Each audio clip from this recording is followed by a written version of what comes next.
What is up, Cahir Club, and welcome back to another CahirLIVE live stream. How goes it? I hope everybody has been having a great week so far. We are at Wednesday, which means we are at the halfway point, the midpoint of the week. And in fact, it should be over the midpoint of the week for most of you. I'm pretty sure everybody, actually, to some degree, because once you're, like, at 12 PM, you're already most of the way to Thursday. And the end of the week also.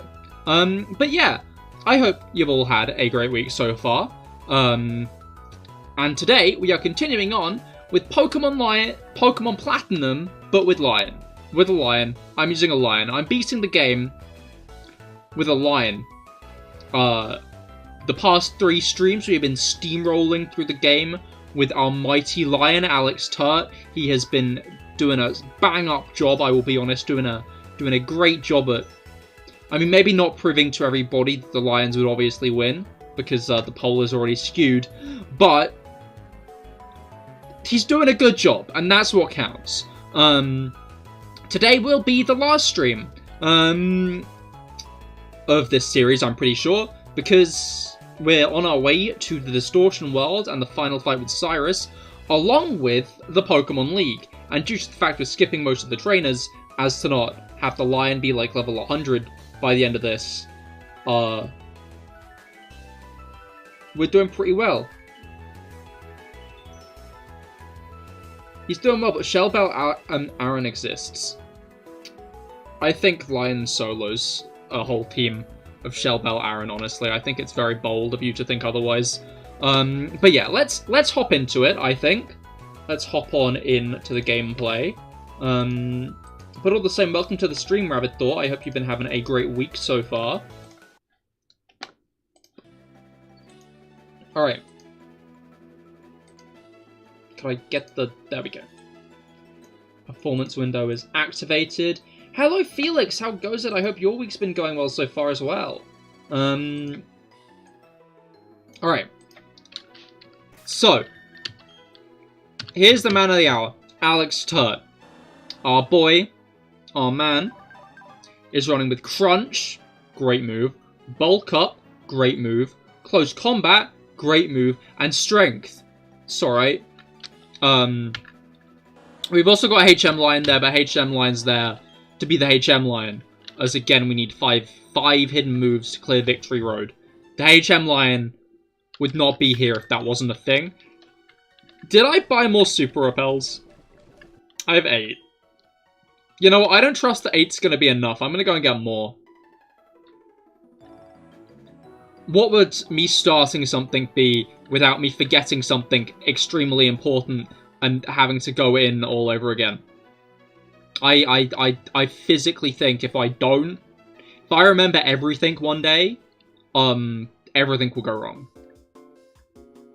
If the day comes where I've not forgotten something vitally important, the world will collapse. Jeremy, hello, how goes it? I hope your week's been going well so far. Yeah, I'm not sure if you guys saw that, like, one episode of The Amazing World of Gumball, where, like, the dad, Richard, got a job, and, like, the universe began to collapse around everybody. That'd be what happens if I remember everything one day. Let's get some more Hyper Potions, just to, tide us over, and of course, a few full heals. Alright, let's get into it. It's lion time. I ain't lying when I tell you this lion's on his way to beat Satan. Alright. Bad jokes aside.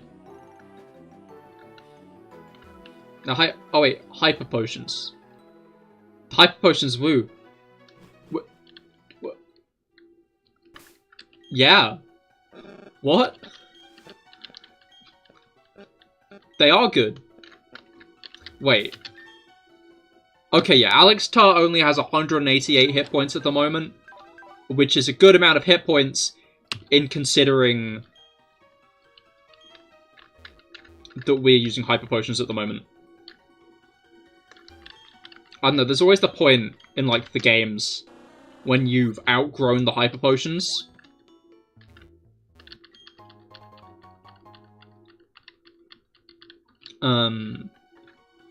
And it's time to like graduate to the max potions and full restores. And that's when your wallet suffers. Hyper potions are dealable, they're manageable.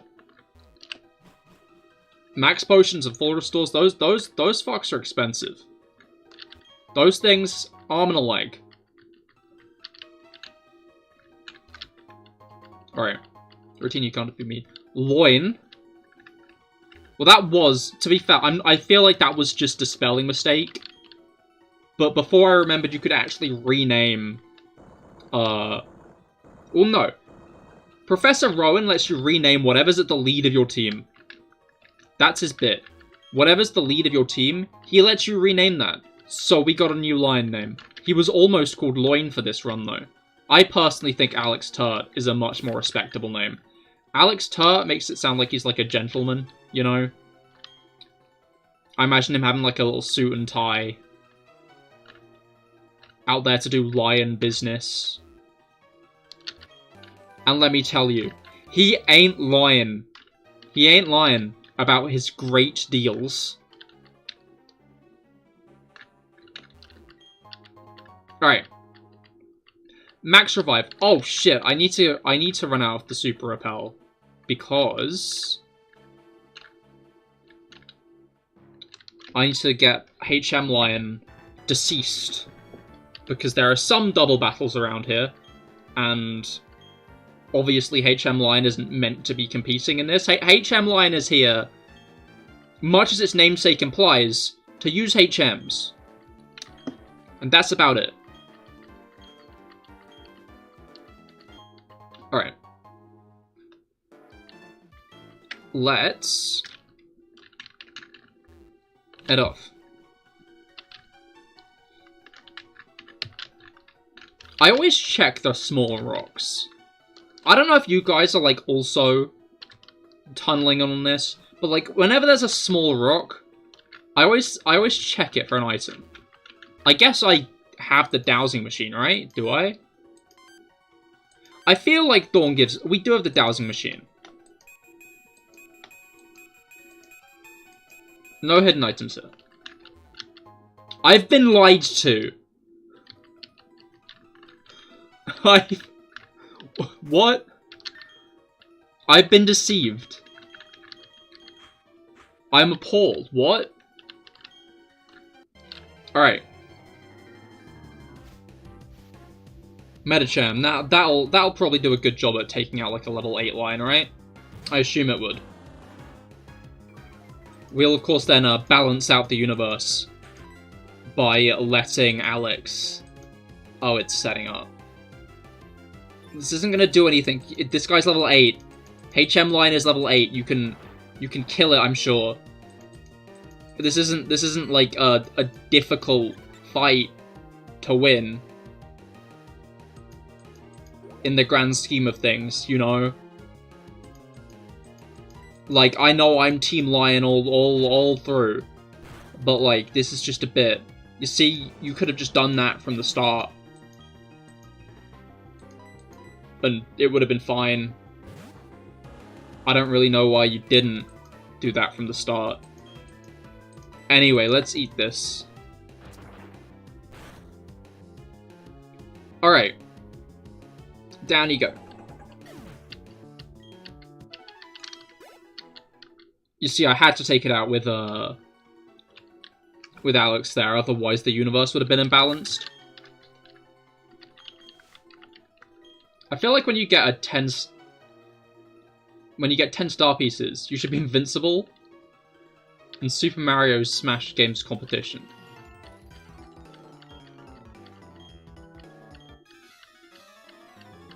I'm not sure if I just had a stroke at the end of that or if you did. Alright. On one hand, most of the bones in my body are yelling at me, Cahir, close combat. On the other hand, I should probably save close combats for the harder fights coming up. Because there are a lot of harder fights coming up. Although then again, how hard will they be when I'm like level 57?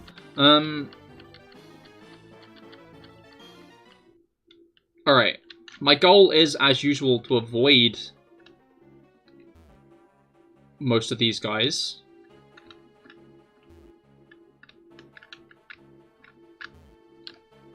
I'm a master at evasion. Mount Cornet's got impeccable vibes, to be fair. Like, this is one of the most atmospheric areas in, like, the Pokemon franchise. I adore it.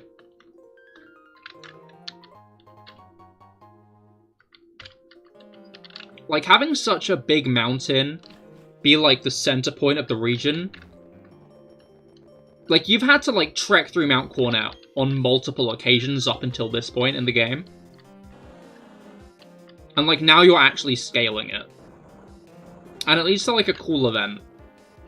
Like, I stand by the fact that Sinnoh forces the use of HMs way too much.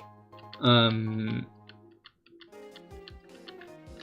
would be a better region if, say, you could access HMs through the Pokédex. But, Sinnoh's layout, and, like... Yeah, Sinnoh's got one of the best region layouts, in my opinion.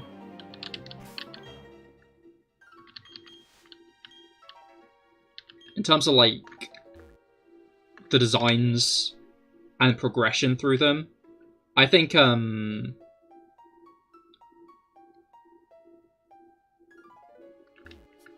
think Sinnoh's one of the best. What Pokecheetahs are like? Can I be Emerald Kaiser without healing only one Pokemon? No deaths. Yeah.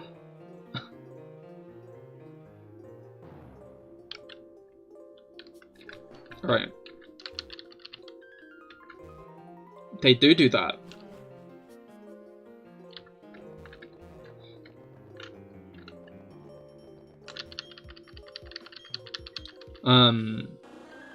Oh wait, if I go left, I forget. Can I get further up? Oh wait, no. You need to go left, actually. Going this way is a dead end.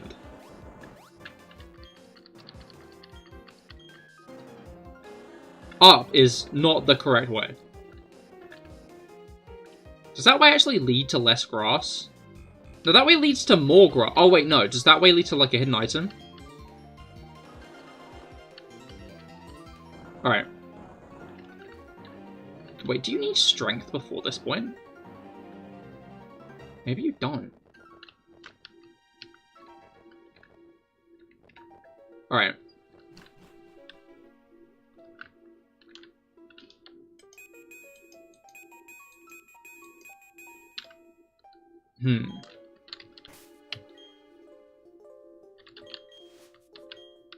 Flies instantly used to, you know, Terra, Electric, Shedinja. Yeah, but most things lose to Terra, Electric, Shedinja, to be fair. And nowhere in the, battle rules is Terra, Electric, Shedinja included. In fact, as it stands, Terra, Electric, Shedinja is illegal. Because Shedinja isn't in Scarlet and Violet. Maybe it'll be added in the DLC. I'll be interested to see if it is. Because obviously that would open the gate for Terra, Electric, Shedinja. And I think it depends if the Pokemon Company want that. That if they want that to exist.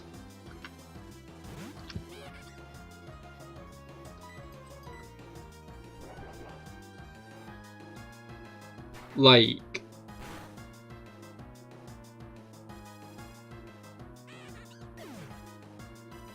I could see them being evasive to the idea of Terra, Electric, Shedinja. Honestly, I'd like to see another Pokemon with Wonder Guard crop up someday. I feel like it would have to be, like, a really bad typing. I've been, like, going up front with HM line. Yeah, no, I feel like it would have to be, like, a deliberately bad typing. Because, like, Shedinja kind of runs off the fact that it's only got 1 hit point. You call level 57 not over-leveled? Wait, when did I say I wasn't over-leveled? Yeah, well, like, 1 level 57 is... It's still pretty good, to be fair. Like, if I did this run again, I'd try to limit my early game level gainage. My entire of the game level gainage. Or maybe I wouldn't even do it like this at all. Because... Or maybe I'd nuzlocke it. Not nuzlocke it. What Rabbit Thor said, like, 5 minutes ago about what PokeTubers all do these days. Right.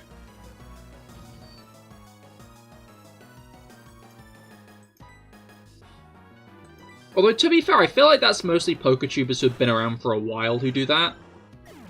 Because if you look at, like, the new wave, I feel like they don't tend to dip their toes in, like, that kind of stuff that often. It's mostly, like, the veterans in the scene, if that makes any sense at all. Alright, 2 more Galactic Grunts. Or is it 1 more Galactic Grunt? I forget.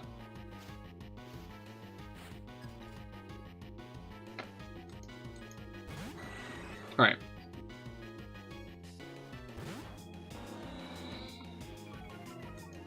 Let's...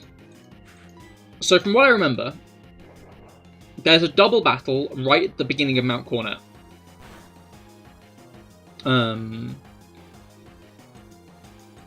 Spear Pillar, sorry. There's a double battle right at the beginning of the Spear Pillar. Whoa.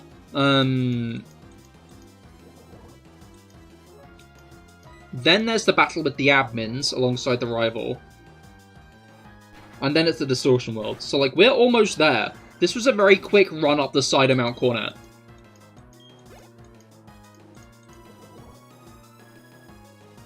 Like, I just legged it up here.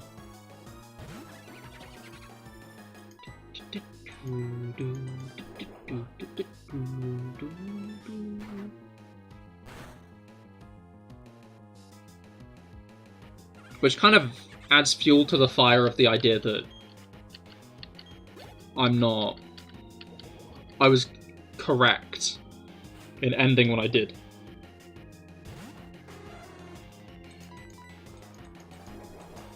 Last stream. But I guess we'll find out on that one. Who knows how long this stream will end up being.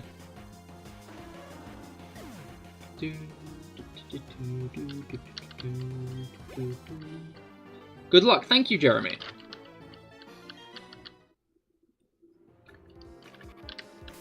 Although the other L word will carry me through this, I'm sure. Alright.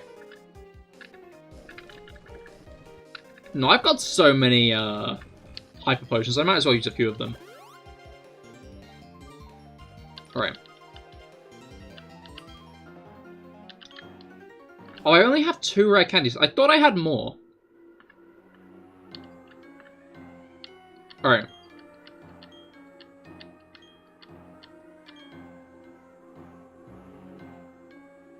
For real?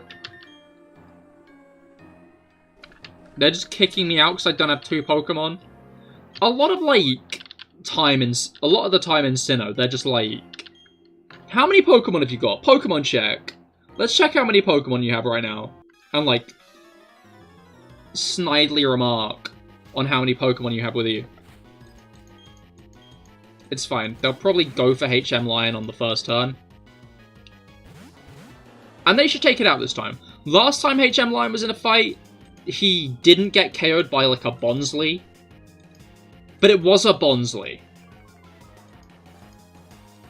Like, I hate to say it, Bonsly isn't the most physically strong Pokemon. Oh, I only have, like, 6 strengths left. No, it's fine, because, what was it called? I'm pretty sure I get healed before the Cyrus fight. I don't get healed before the fight with the commanders, but I should be able to do that with Crunch mostly, and like a well-placed close combat or two. Forgot HM Line was going to do that. I was trying to learn Fury Swipes, no. Oh, right, yeah. For a moment there I thought he was only going to get 1 level, but I guess not. Okay, Mud Bomb on... Alex. Okay, of course, that makes sense. You know what, it was probably the other Pokemon that was going to kill HM Line this turn, so I'm just going to play my cards like this.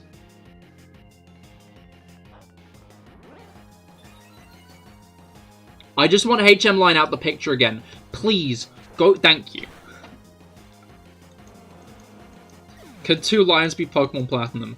Okay, cool, no, it's not. It's back. We're back. We're so back. Can 1 lion beat Pokemon Platinum? The original question has returned.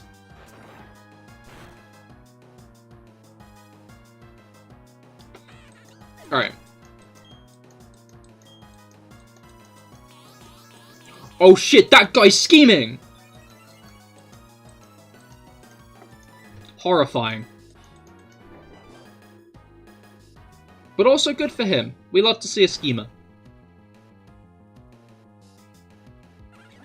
Alright.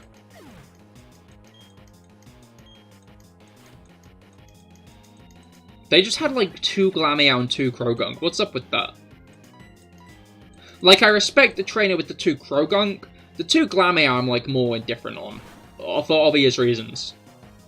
I feel less strongly about that one. In the grand scheme of things. That's not like development I'm as invested in. Alright. Let's make sure our boy Alex Turt is all healed up. I'm pretty sure he took minimal damage. Yep, that is about 20 hit points off the main man himself. Alright.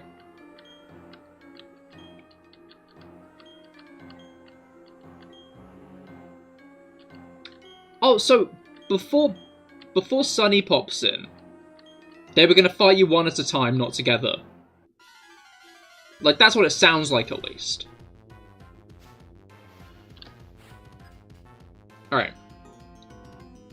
I find it funny how Sunny pops in, does this fight alongside of you, and then fucks off.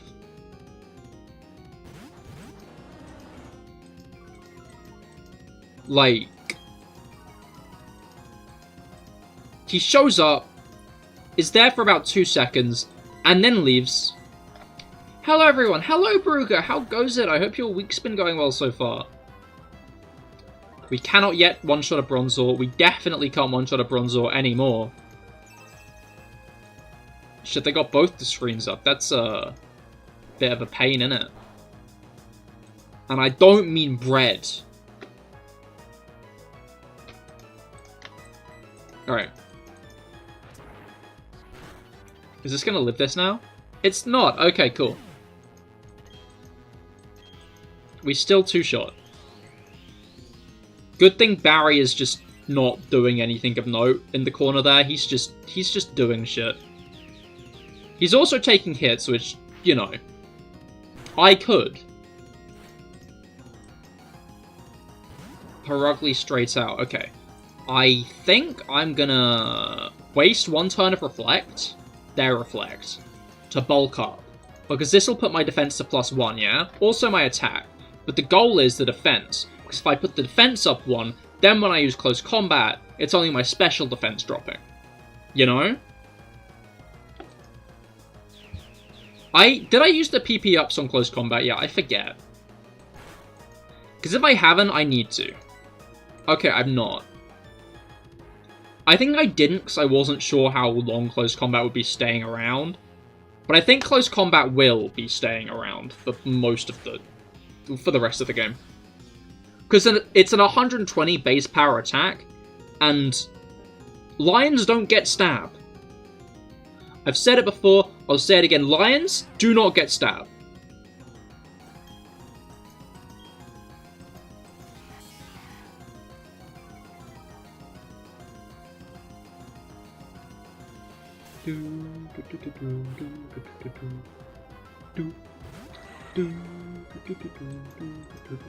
I don't actually know which bronzer that is, the reflect or the light screen one. Like, there's every chance that that's the reflect one, and if I leave it alive, then... Oh. That wasn't even... Oh, I forgot I boosted my own attack. For a moment there, I just entirely forgot I used bulk up, which meant, yeah, the 1.5 times attack was indeed going to kill the bronze orca here.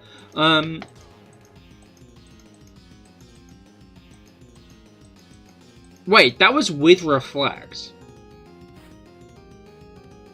What? I don't really fathom what went on there. I'm just going to kill the Skuntank.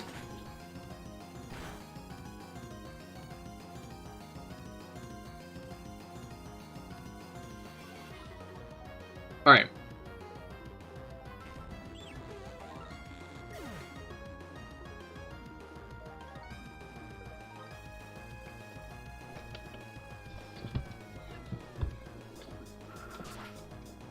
This might hurt, now I think about it. Oh, never mind, it didn't. Okay. I was expecting to be hit by it as well, because the wind went all the way across the screen. I was wrong.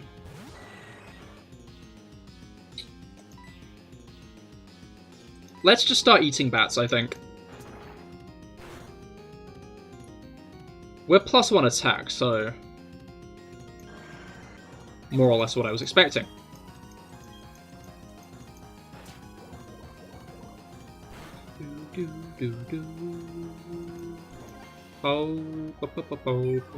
I like how Barry's just in the corner, like, taking hits and not really adding anything to the fight. Like, I think Barry has used about 2 moves. No, 3 moves so far in the fight. Body Slam, which he used first turn, and then Stockpile and Swallow, and that's it. That's all Barry's been doing in the corner there. Which, I'm starting to see how he lost to Jupiter last time. Jupituniper. I'm starting to see how we lost to Jupituniper last time. Alright.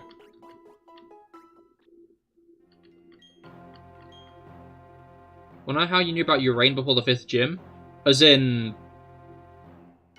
from Pokemon Uranium? Did you get, like, spoiled by a Let's Play or what?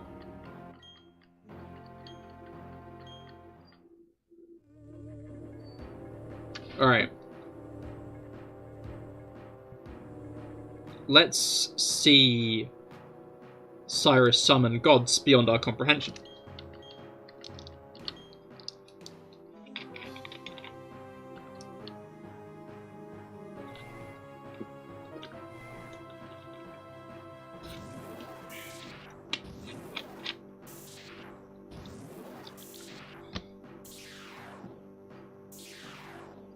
Alright.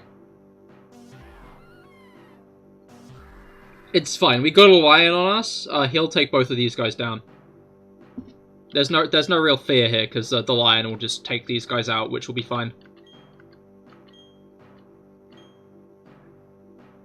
I feel like the text is flowing differently than it normally does. I don't think it's lag.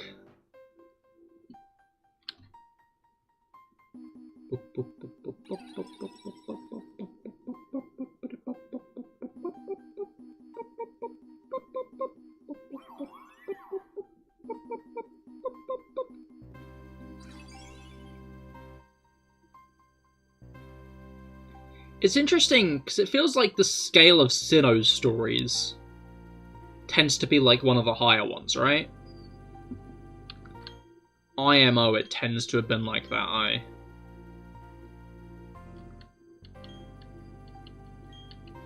Alright.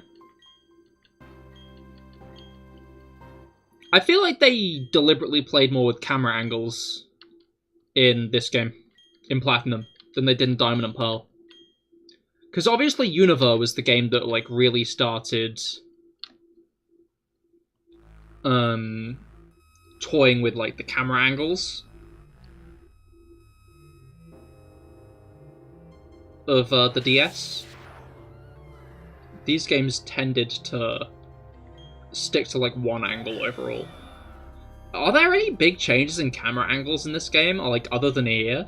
Now that I think about it, I think this might be like the only instance. Anyway, he died, so that's over. Glad to see that that crisis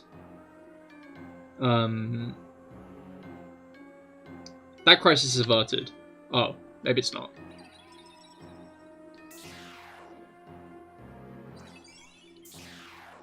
So you said in Discord that you were playing Pokemon Uranium, and someone said with 0 spoilers, have you fought Urain?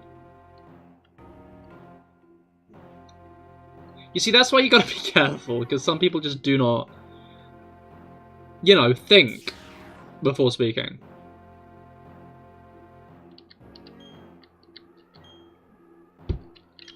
I don't know, when I'm like watching a series or playing a game, I tend to just stay away from it on the internet entirely, you know?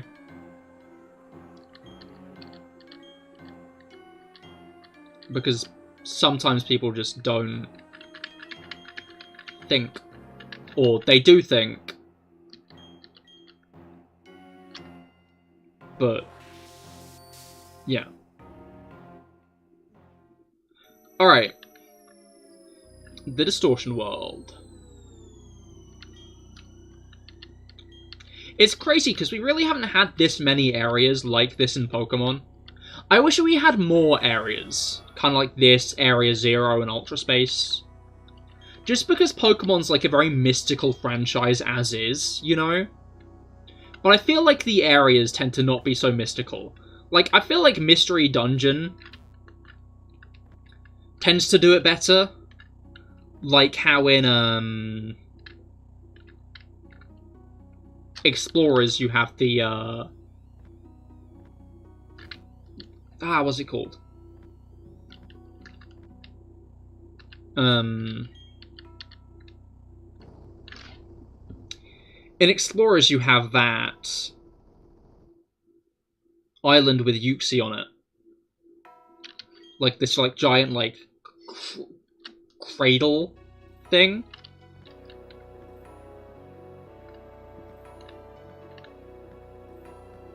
And then the hidden land the hidden land itself.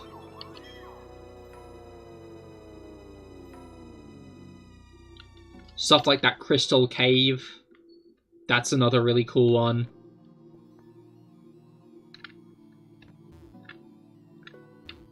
Like, Mystery Dungeon does a good job actually making its world very mystical. And I kind of wish regular Pokemon games did that as well.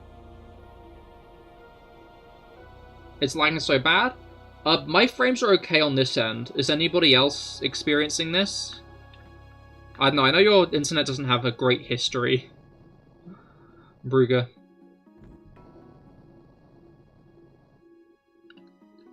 Alright. Good for you, okay, cool.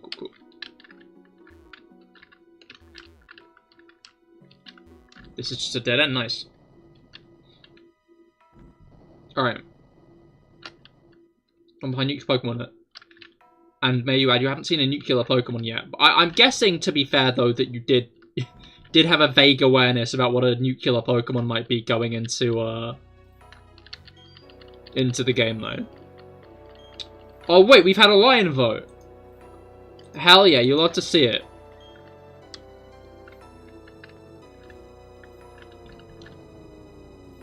I assumed that wasn't the right way.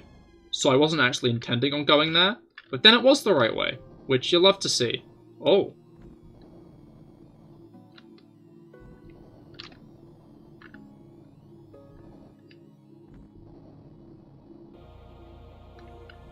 I feel like I gotta get down there, maybe.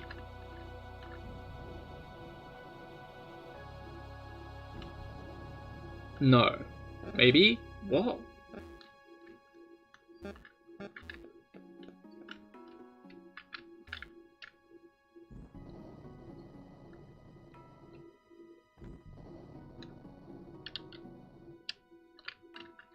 My favorite flavor of Pokemon areas. Glorified Maze. To be fair, the Distortion World is a cool glorified maze. In terms of glorified mazes, this is easily top 10.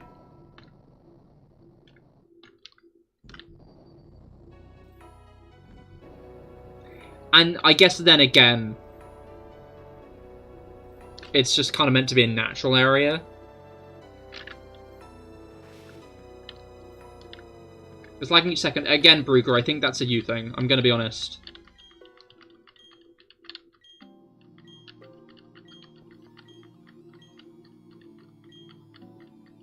Alright.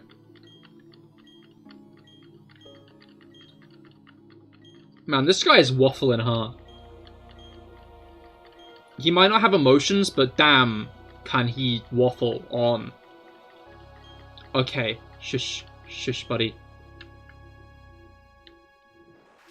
Alright. Thanks, Kite. Reset your computer. Yeah. What you want to do is reset your entire computer. Trust me, this is the optimal. This is the best solution, is resetting your entire computer. Press the reset button. Factory settings. This is the only way. The system32 file, the best way here, delete that file. No, that's back the way I came. This way, however. Oh. I'm doing it. I'm navigating.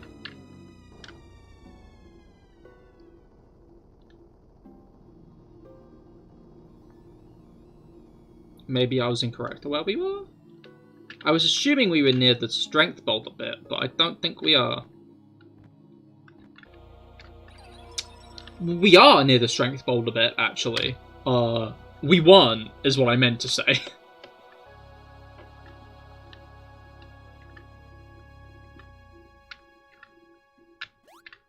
Alright. Well, I guess you do need strength in this area then, don't you? Like, if you don't have a Pokemon with strength here, you basically have to, like, go all the way back.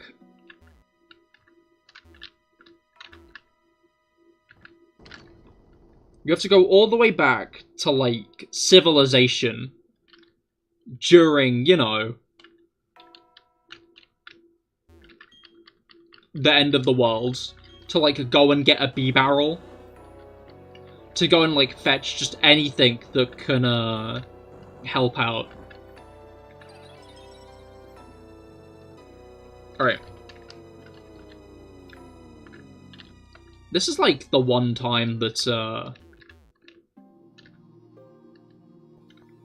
you do this kind of thing with strength in this generation, isn't it? Were there strength puzzles, like, push the boulder into holes? It stopped lagging? Hell yeah. Glad to hear you fixed it. But yeah, was the pushing boulders into... Hi, Mesprit. Was the pushing boulders into holes thing in Gen 3? Other than Fire Red and Leaf Green, obviously. Because I don't think it was. Because this means we have gone a long time without a new game introducing the push boulders into holes mechanic. Which is a tragedy, obviously. I'm sure everyone here is deeply upset. Where am I going? Is this the right way? I feel like it might be, honestly. Hi, Giratina. Okay, this tells me I'm going the right way. I think Giratina's mad that I'm, you know, pushing the boulders into the right areas. Oh, look, Cyrus is over there. I wonder what he says if you could get over to him. Like, do you think he's actually got any dialogue over there? Or do you think it's just, like... it just crashes the game?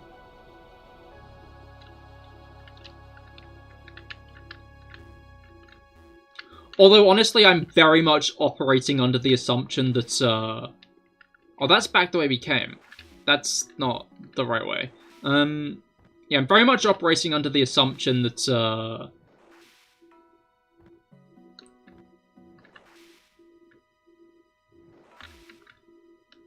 you can't talk to Cyrus there. I'm pretty sure you can't. I'm pretty sure once we get down here, he just kind of walks off. Yeah, there he goes. He saw us coming and he was like, no. But I'm guessing that's triggered by... What's it called?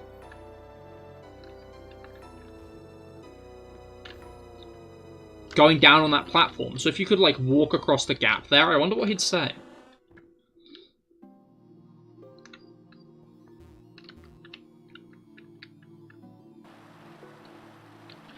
Alright. You see, it's impressive that we can do this here, because, I don't have the HM for Waterfall.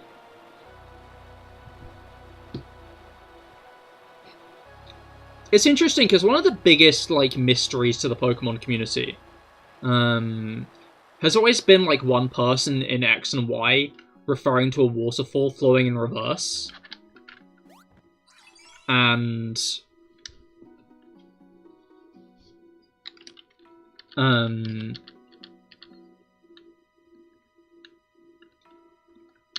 like, people seem to assume that it's not referencing Platinum. It's not referencing the Distortion World. Which makes sense, because three people have been into the Distortion World, and only 2 of them came back alive. That we know of.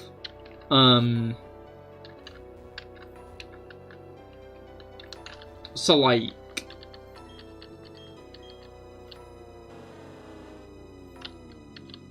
How would they have heard of the backwards flowing waterfall? But, like, it's been 3 generations since X and Y at this point. So...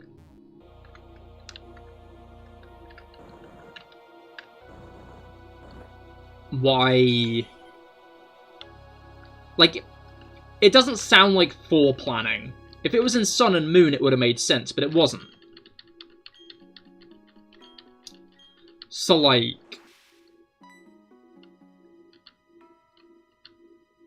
Were they referencing the Distortion? I feel like they've got to be referencing the Distortion World there. Because it wouldn't make sense for them to have not, like, be referencing, like, Gen 12 in Gen 6. Because they wouldn't have planned that far. Maybe Cynthia talked about the Upside Down Waterfall. Even though she didn't ever have to really go on it. Alright. Cyrus time. What's down here? Oh. Okay.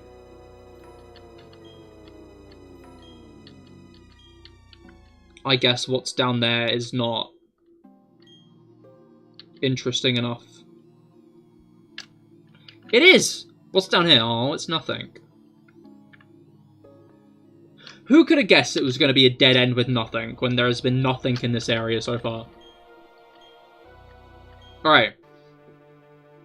Cyrus time. Maybe I should have saved before. Oh well.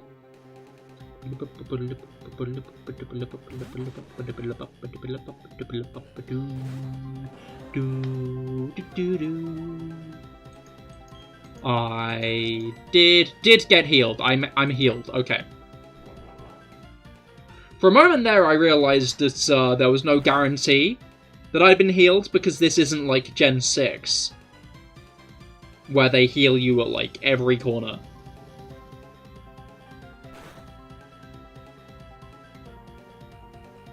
You see, that's why I didn't use close combat, because that would have done a lot more damage. Well, that specifically wouldn't have done more damage, but you know what I mean. I'm pretty sure Cyrus has a Gyarados, so I'll probably set up against that. But I don't know what order he'll be sending his Pokemon in. So I assume he'll be sending in another special attacker next. Will he? No, that would be Gen 5, right? Well, he's sending in a special attacker all the same, so... Is it? Or is Honchkrow physical attack? I know Honchkrow is like more defense than you'd expect. That is a physical attack. Interesting. That still did a lot though, to be fair. What the hell?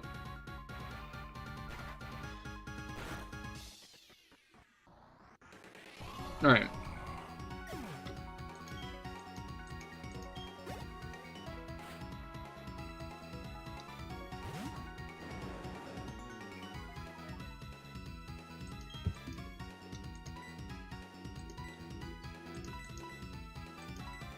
By the way, the same who told you about Rain also told you about Curie. Did it ever cross your mind during this conversation to block them?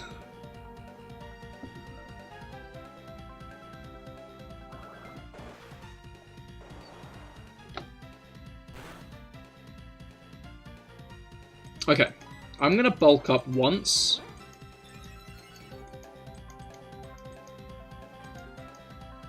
End of sentence, really.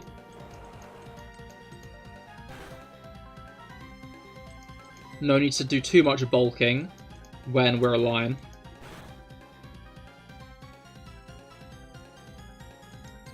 I was gonna say I feel like this will take it out, but I guess I was wrong. Okay, I think I'm gonna heal again now. Just because what's left is Crobat and Weavile.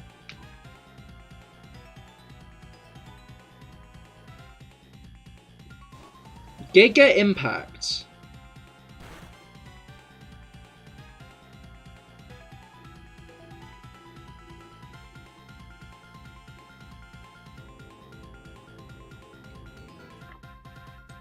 Glad you wasted your turn there, bud. Maybe I should have healed that turn again, just because I'd have taken it out this turn no matter what. Anyway. Hindsight's 2020. No, wait, that's correct.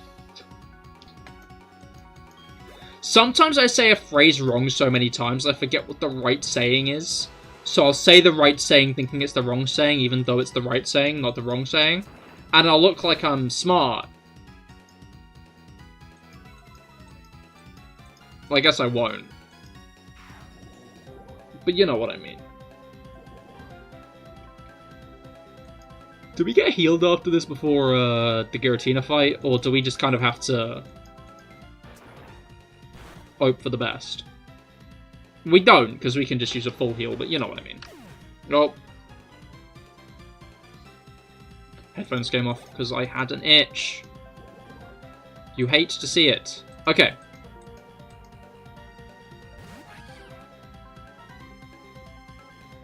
Very out there claim.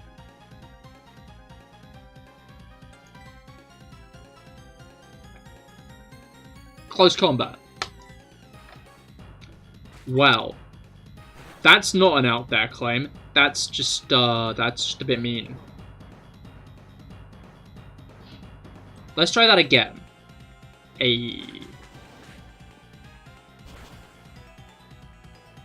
Because if a Weavile can tank this, then it deserves the victory. It cannot. Alright. Ugh.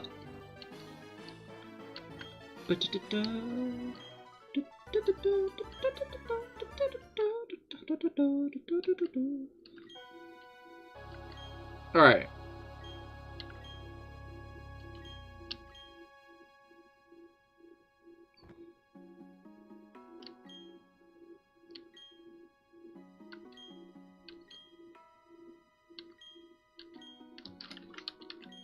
It is interesting, to be fair, that Cyrus was so adamant that defeating Giratina would end the Distortion World. Like, I don't really get where he got that idea from. Because it wasn't really based on anything except, like, his own hubris, I guess. Alright. I mean, yeah, that's, like, one thing to do here, and it's... Okay, let's save first, actually. The one thing to do is probably better be saved. We should save.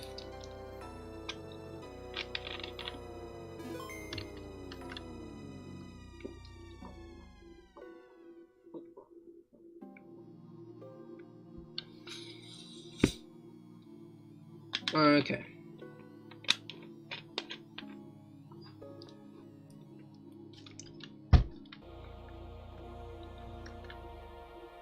I forgot there was like a loading screen there. It's such a weird loading screen. I get why it's there, because again, it's there so like this cutscene can load in, I'm guessing.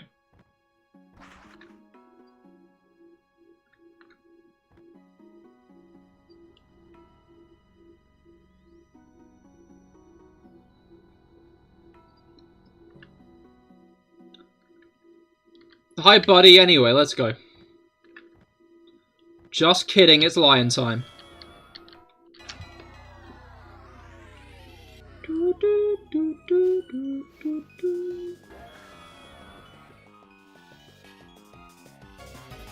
Alright.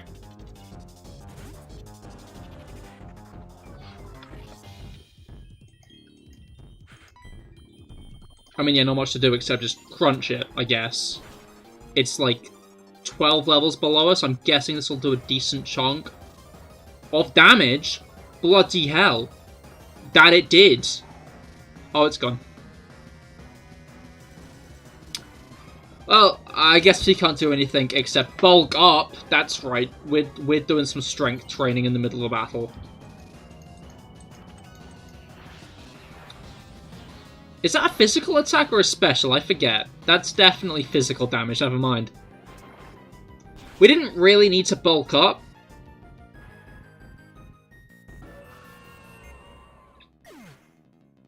So yes, a lion can beat the Pokemon equivalent of Satan. That is on the cards. That is indeed a fathomable concept. Oh, it's Cyrus. Alright. And then he just stays here, right? He just leaves. Alright.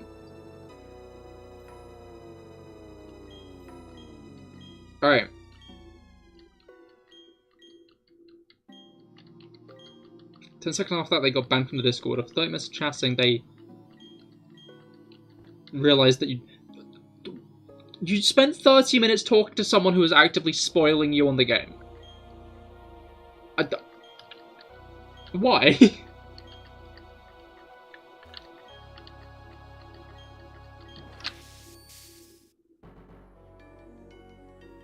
Alright.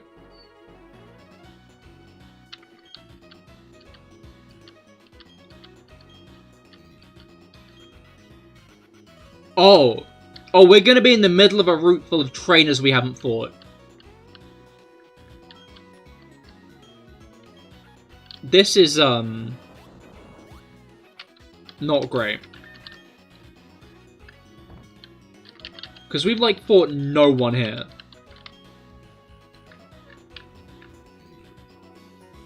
Send off Spring and Turn Back Cave are also two very cool locations in this game, though.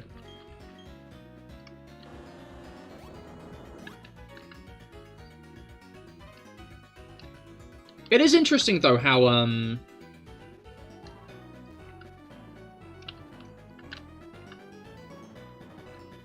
it isn't the... Alright, how many people can I actually avoid? Oh, it's only this guy. And I don't even have to, like, go that way past him. Okay, great. Now, I know what you're thinking, Cahir. You know, I'm gonna go down there and show it. I know what you're thinking, Cahir. They clearly put you in Send Off Spring, because, that means that you can just go down here. Like, after Send Off Spring, you can just head down to Valor Lakefront. Head all the way across here. And then go eastwards, right? Stop! Yes, you! Sunny So Shitty has a major blackout!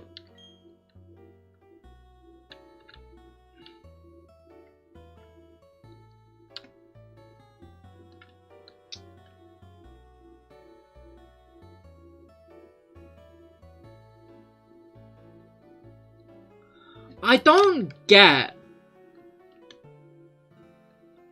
why they do this. I can't remember if Cynthia actually says, you should report this information to Professor Rowan or not. Like, I can't remember if that's actively, like, a message that you're given. A concept that's brought to your attention. It might be. It probably should be. But, it is not.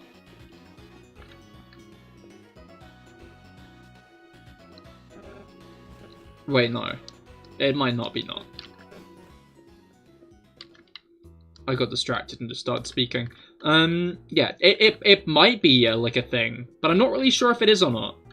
I'm not really sure if they do tell you, oh yeah, if you want to continue playing the game, you have to go all the way back to fucking Twinleaf Town. Which is just a great feature when you have Fly, you know, because you can just fly over to Twinleaf Town. But some people are using a team of lions, which means they have to cycle all the way back to the beginning of the game. Which is cruel. Why would they make me do this? Why would Game Freak force me to do this? I can't fathom why Game Freak would make me do this deliberately, you know? Like, there's no other way around this. I just realized that I haven't actually done that double battle, and if I'd, like,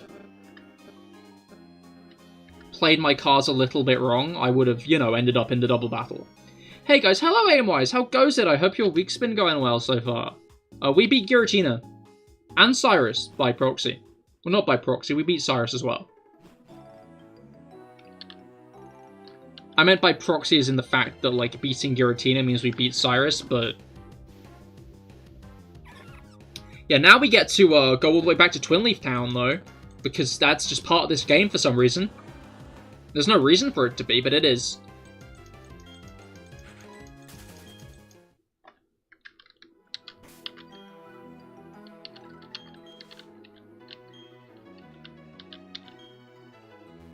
Alright.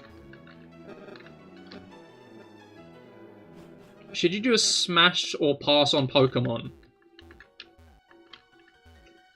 If your answer is pass on all of them, then yes. Because obviously, don't fuck the Pokemon.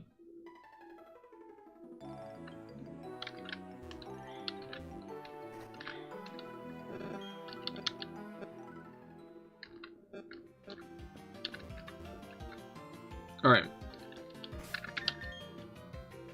Like, there is a correct way, a correct answer. And anyway, Markiplier did that video like a year ago. You're a bit late to the trend there, bud.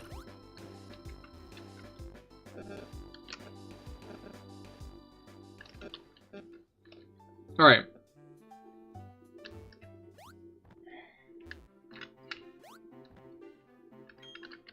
Let's... why did I go south? Here it is. Ah! Why are they there? Why are they standing right in front of the door? They're just, like, right there. Like, I enter the fucking door and, like, Rowan's bushy moustache is, like, right in my face. I can see the remnants of his sandwich he had for lunch. Bloody hell, man. Why did you do that?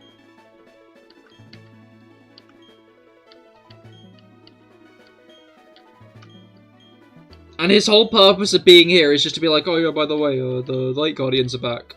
Like, okay, buddy.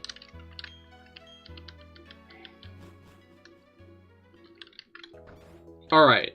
Let's go to Sunny Shore now. It's Sunny Shore time. That is sure to be...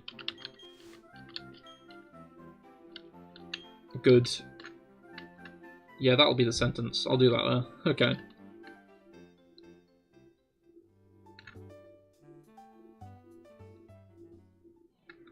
One thing I am forever thankful for is, the shortcut through Orberg. but I wish there was more of a shortcut, you know?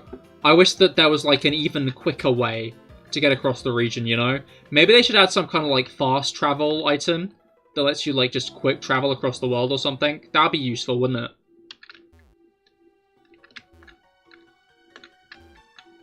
That'd be a really handy mechanic, I think. Shame there isn't anything like it. Alright.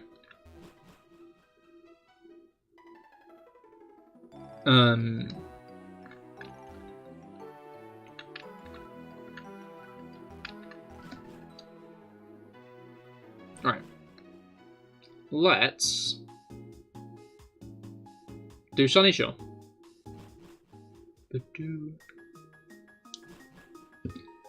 Again, though, as I was saying before, Sinnoh's like layout is definitely one of the best region layouts in the series.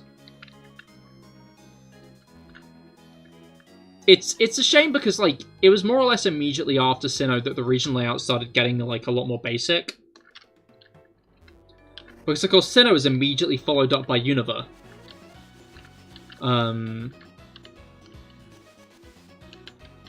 And even Black and White 2 are more or less just a straight line around the region. Like, as good as Black and White 2 are, the region layout is rather uninspired.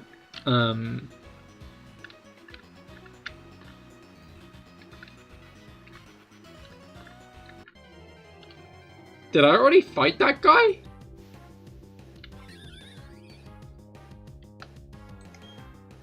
But yeah, obviously, like, Kalos after that was, a very linear region. Was Alola linear?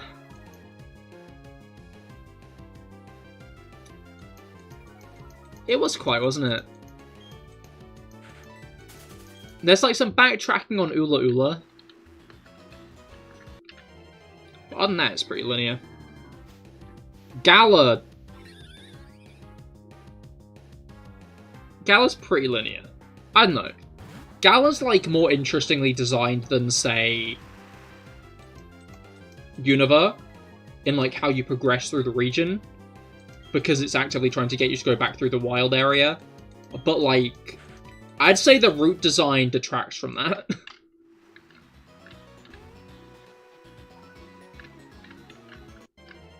Alright.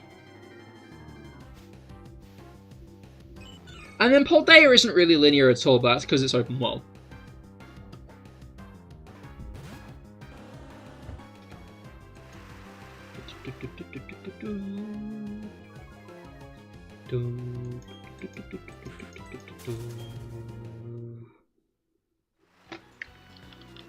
Shit.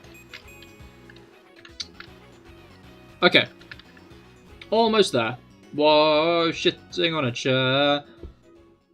As per usual, I'll try to avoid most of the trainers on the way to Sunny Shore and in the gym as well, I think. I'll just be going for the gym leader. No need to hang around.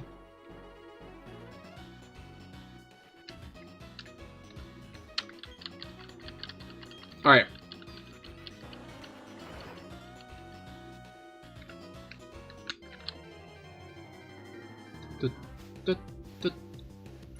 I learned today that apparently in Crystal, you see, I didn't notice this because I only played at nighttime when I was streaming, but in Crystal, the day and nighttime battling music is different in each, it's different. Not like that different, but the nighttime battling music is pitched down a little bit, which is such a cool little feature, you know? Like, most people did not notice that, I'm sure, because you kind of have to listen to them side by side to really notice. I don't think Sinnoh does it. I think it should, if it does not. I don't know, I like little, like, minor changes like that, though. Like, even if it isn't, like, a whole different song, it's nice to just have that variety.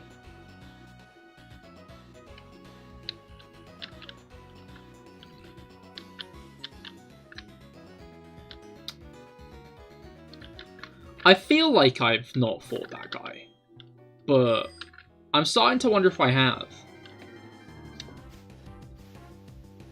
Then again, that wouldn't be a worry anymore, because we're almost at the end of the game.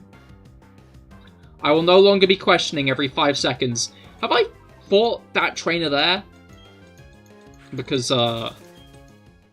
from here on out, it's more or less a straight line to the end of the game.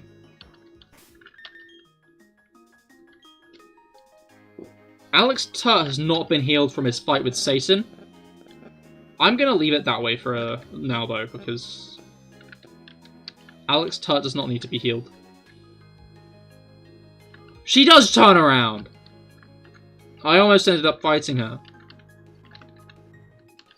Alright, one mandatory trainer fight on this route. Which is interesting for one of the last routes in the game.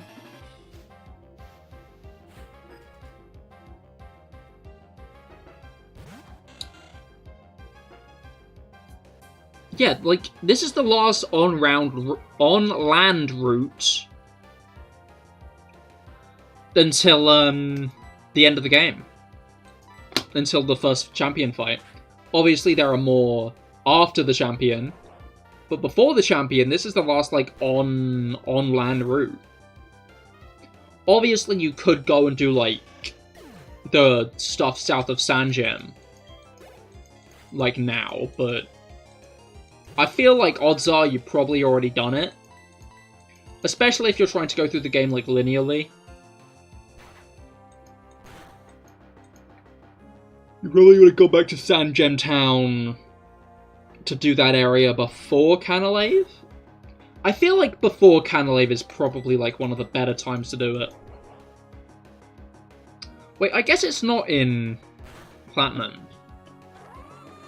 Because the gym gap in Diamond and Pearl is a turn to Veilstone, then straight to Pastoria, then up to Celestic, before you go back down to Hearthome. But, and then from Hearthome straight to CahirLIVE, with Iron Island as, like, an optional area in between. But, in Platinum, it's Pastoria Gym, up to Celestic Town, then across to CahirLIVE with Iron Island as an option. Which means doing the route to Pal Park would then, like, distance the time between gyms even more.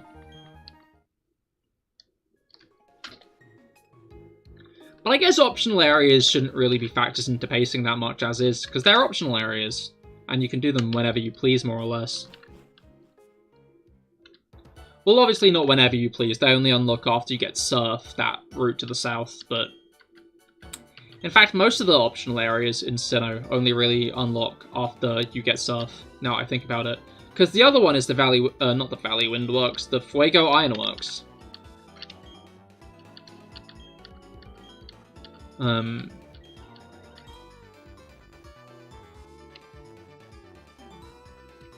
Which, you need Surf to get to that as well. What other Surf-only optional areas are there in the game? What are the optional areas?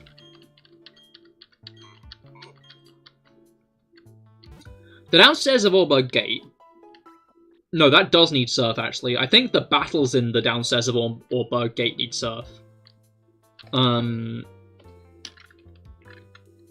then the Old Chateau, you need Cut for.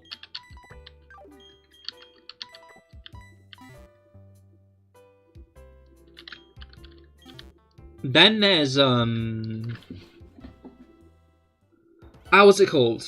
Way something cave? The Gibble place. The Gibble one.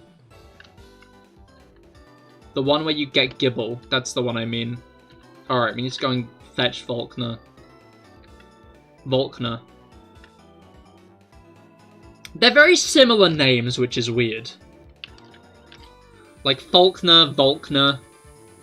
They're, like, very next to each other in the grand scheme of things in, like, pronunciation.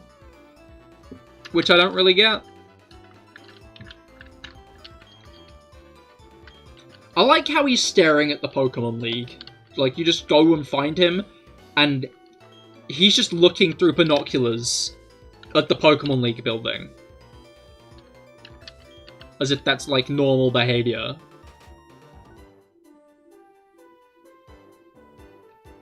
which is pretty foggy there, isn't it? Can't really see what's going on there. I thought it played the Pokemon League theme at this point.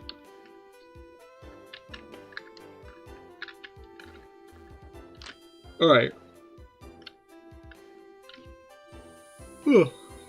I'm yawning a lot.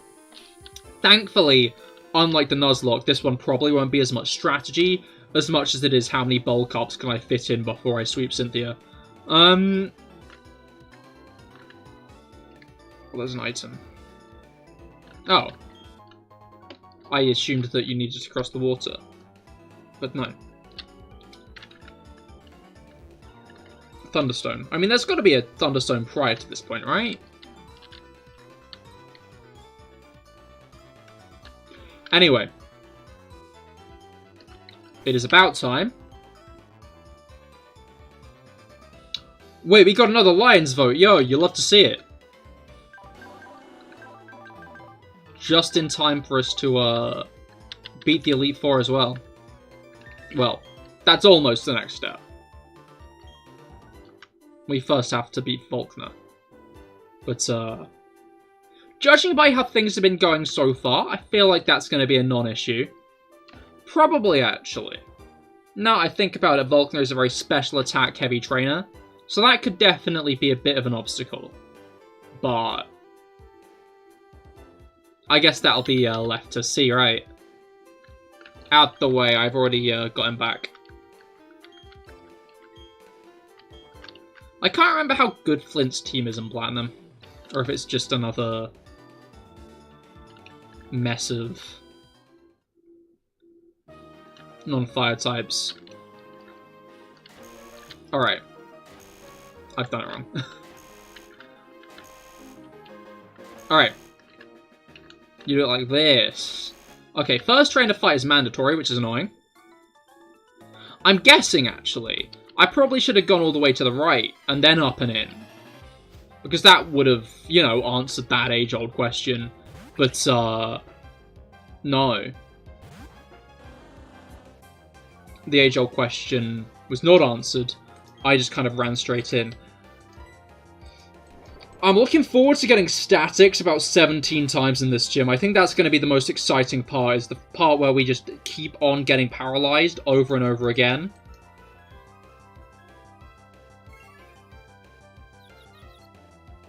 Or that one. That one's equally annoying, actually.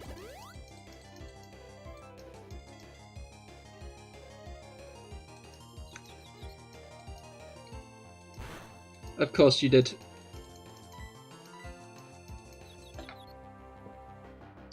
You're not losing to a Pachirisu, Alex. I'm gonna be real with you, Chief. You're not losing to the squirrel. You just beat Satan.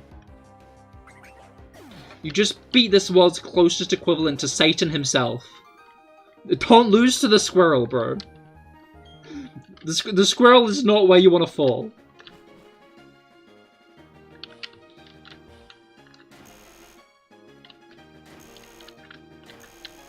That would have been mighty embarrassing, I will be honest.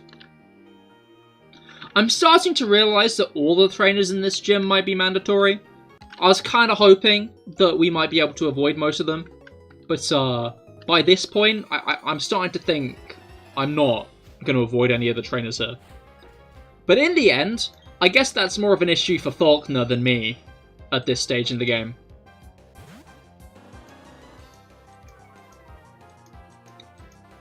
Do you think he's related to Faulkner? I know it's like a very, like, surface level comparison in the fact that names are both very similar. Yeah, what am I cooking? Now that I think about it, that doesn't make any sense at all. Now that I rack my brain for more than half a second, I'm starting to think, no, that doesn't make any sense whatsoever.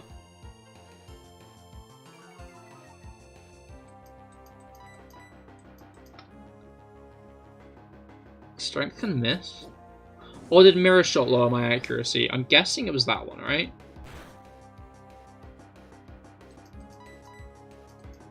Cool.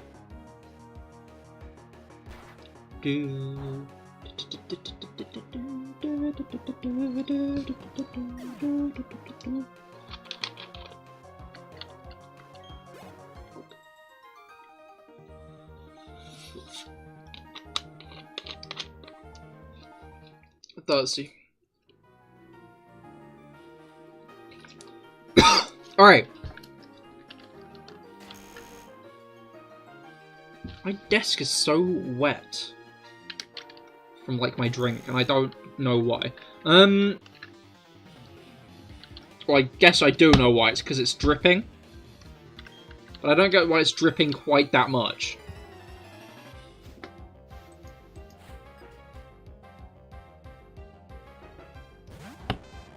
I don't think it's got a leak. Right? That would not be great, actually. Oh, I didn't heal. Well, let's waste a first turn of this fight, aye.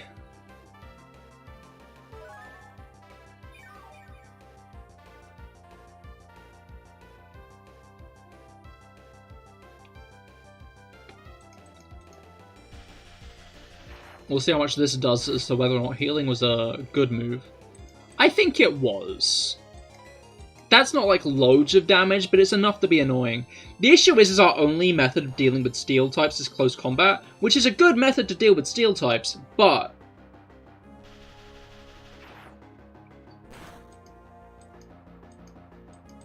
lowers our defense, so isn't that good in like a long-term battle?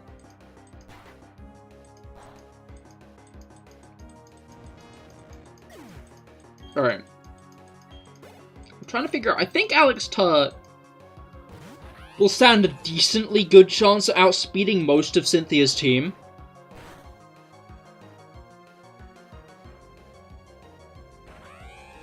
So, I think the bet will be bulk up and close combat and hope nothing special outspeeds him. Because if anything physical outspeeds him, we'll be like good on defense. But if anything special outspeeds him... Wait, does Spirit... No, I don't... Does it? Does her Spiritomb have Curse? I'm gonna check just that one bit. Because... if her Spiritomb has Curse, that could, pose a problem. It does not! It has only attacking moves. It's got Psychic, which is kind of scary. How? How the moment I pressed a button did you turn?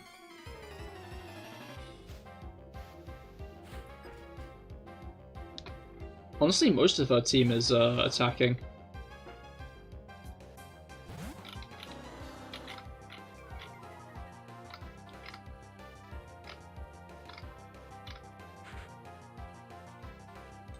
It's interesting because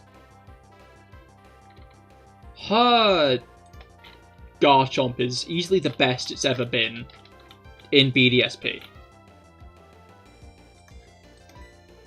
Because even in these games it doesn't have Swords Dance. It just has all attacking moves, which is still like a very formidable thing, but in BDSP it gets off that Swords Dance, probably tanks that first Ice Beam you throw at it, and then absolutely shreds your team from there on. Do you have like 3 Pikachu or do you just have 1? You have 4. Sure, why not? I'm running out of strength. And I don't mean like strength continue, I just mean like the move. I mean, to be fair, if there's any move to run out of, it's probably strength. I don't think strength's going to be the most useful in the gym. Like in the gym battle. I'm not even going to look up Falconer's team. Mostly because I don't think it matters at this point. I hate to say, I don't... Why are you agilitizing? I'm paralyzed.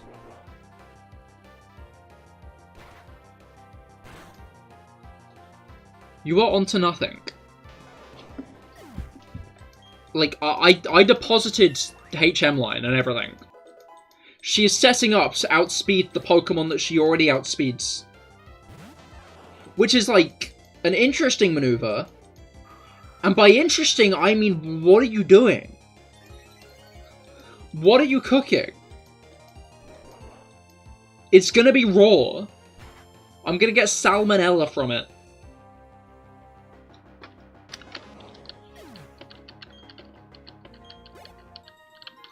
Alright.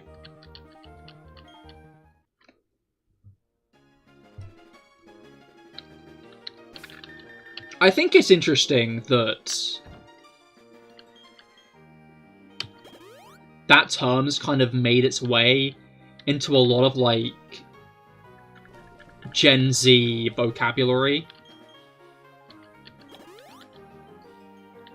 As in, like, let him cook and whatnot. Because it's fundamentally through, like, meme culture that, like, phrases like that have emerged.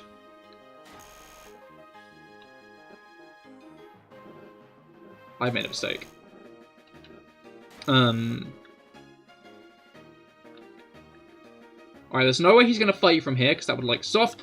How do you manage to turn the moment I step into your line of sight? What is this witchcraft?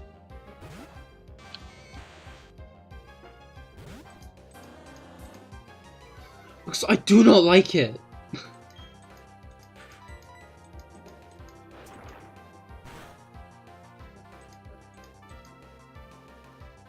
I swear, I have just this innate skill, this innate ability to get straight into any fight.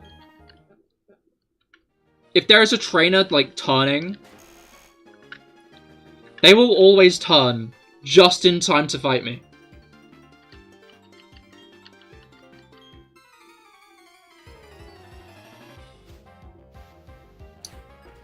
Alright.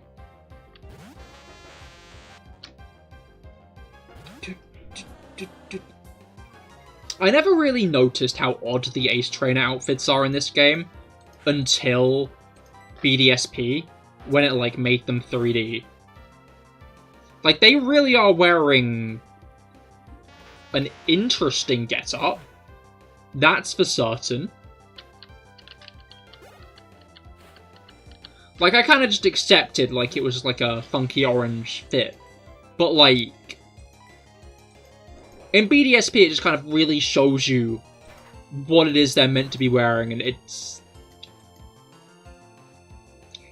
an outfit. I'll give it that.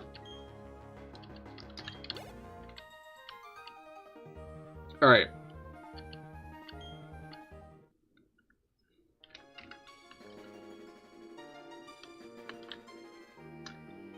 Of course. I'm pretty sure if this guy isn't the last trainer, there's, like, one more after this.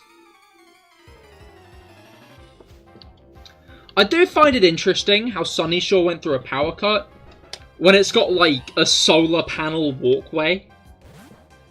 Like, did that just go down or something? Did that just break? Like, power cut is one of Pokemon's... Well, it's not one of its more used excuses, I guess. But, like, they've used it on 2 occasions, and neither time has it made sense.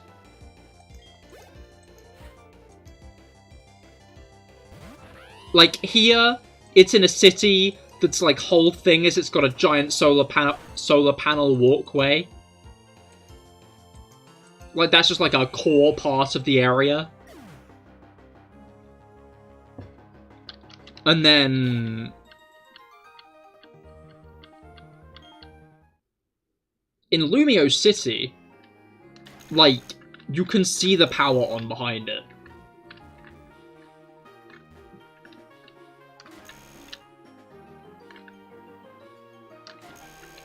You can see the power very much on in the background. And people will walk down the alleyways. They will walk into supposedly cordoned off areas. Just, like, with no regard.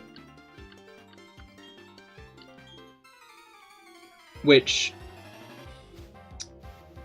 is an interesting mechanic.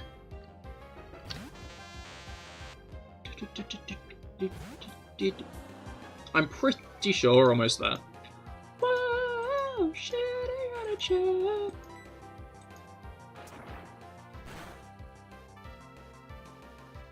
Alright.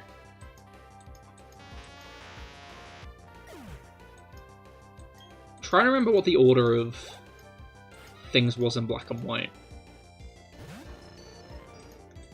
In, like, consideration to, when this stream might end.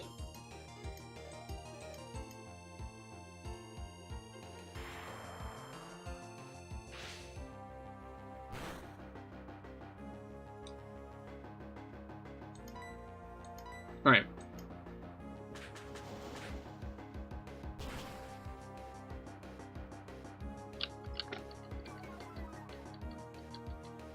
Fine using one close combat there, because Volkner has at most 4 Pokemon, and I don't think I'll be using close combat on them all, because again, Electric type is a very special-oriented type.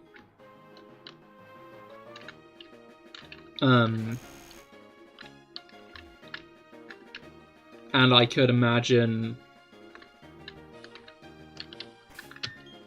it going poorly for me if I reduce my special defense during that kind of fight, you know?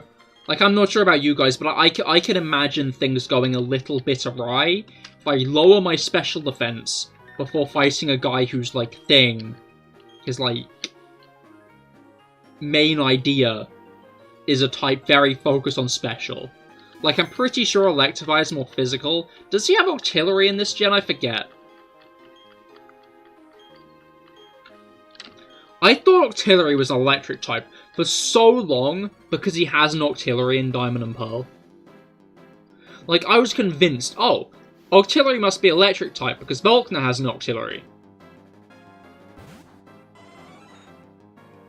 No, it's not.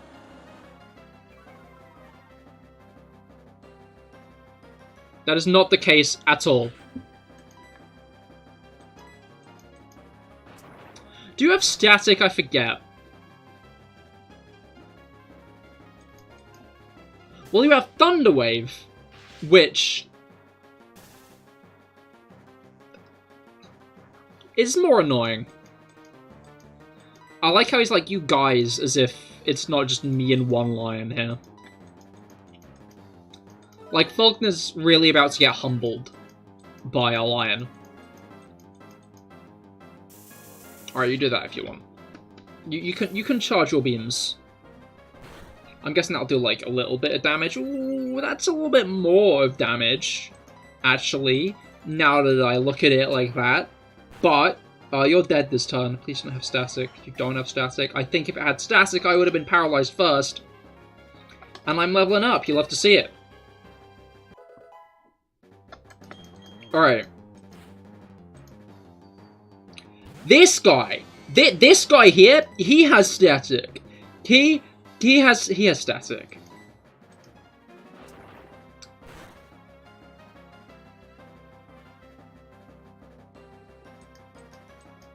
He also has Focus Blast. Another thing he has... Right. That didn't do much. That he has Focus Blast. That has not meant much. That means a lot. And by a lot, bad. That's not good. You can hit 2 Focus Blasts in a row, I guess. That's fine. It's not like I'd ever do that. Alright. I'm pretty sure it's Luxray next, which I think is more of a physically oriented electric type.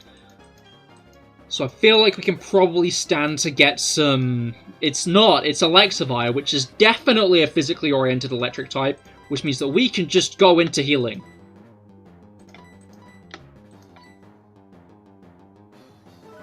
We can just invest in healing right now with, like, limited repercussions.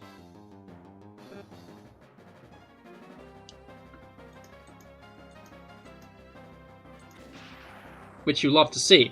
Okay, that'll do like 20 damage most. I meant 20%, to be clear, but that's not what came out of my mouth, so I could see why you might not believe me.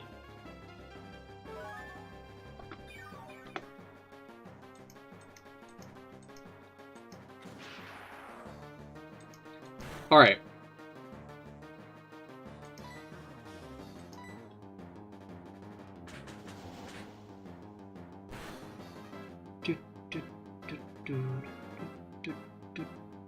Ah, that's not good. That's not good.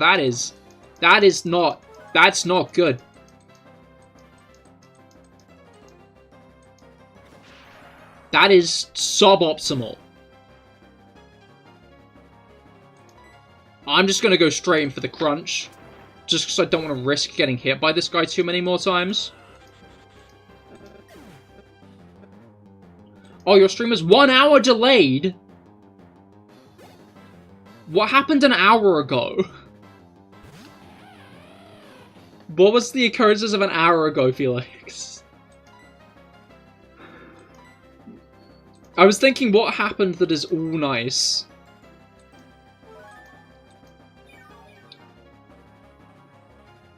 You paused it and fell asleep. That's understandable, I can't slate that.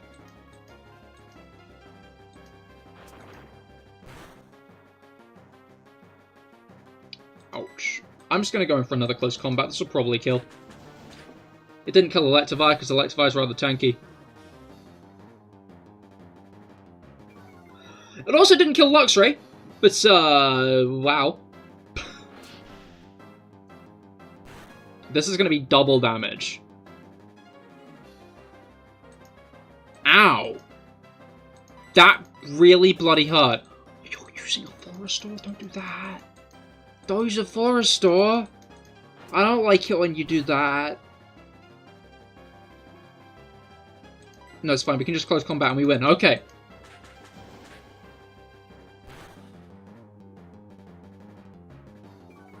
Victory! You'll love to see it. And that is another gym down. And by another, I mean the final gym down. Oh, nice for real this time, hell yeah. But yeah, that is the final gym of the game. Which means it's Elite Four time. I'm trying to remember how much of Victory Road's trainers is compulsory. I know that there is like a couple of like optional areas that you can go off and like do that I'll probably avoid myself. I'm also pretty sure I can entirely avoid all the double battles by getting HM Lion killed immediately.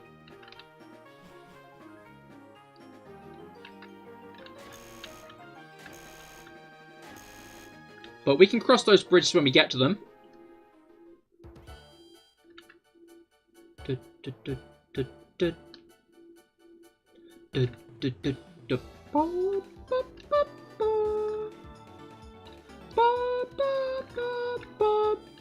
Alright. One dose of healing.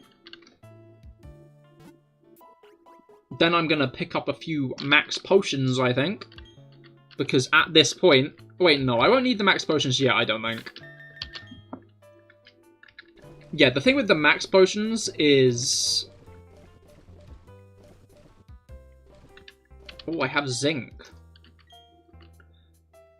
Wow, who would have guessed that after a whole game we had,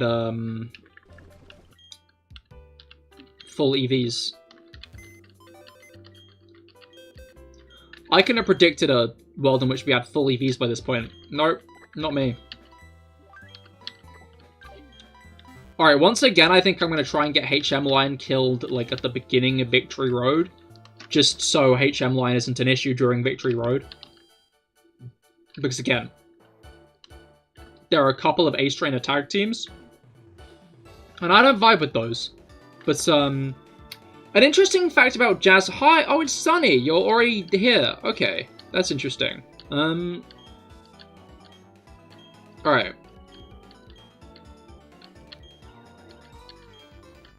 I like how he's being like, oh, I know you're tougher than me, but only by a little. You're only a little bit tougher than me now. And it's like, I've swept this whole game with one line. Anyway, what I was going to say is, Jasmine in this game, she doesn't use the same sprite as in Heart Gold, Soul Silver. Jasmine in this game, is wearing like a plain white dress, which I find interesting. Probably more similar to her Crystal outfit. I just find it interesting that she wasn't redesigned for this game, but her remake did come out like a year later, in which she was redesigned. Right, I forgot. I have 18 super repels. That'll last me. That'll last me through Victory Road, I'm sure. Alright, let's try not to fight anybody here. And I mean try, because I don't have that much faith in my success. This guy, he looks like he is guarding the entrance. That he is. Okay, well, I said try, I did not say succeed. Now I think about it, I'm interested to see how Victory Road is going to go, because Victory Road is like, you know, some of the strongest trainers in the game. And I have 35 PP.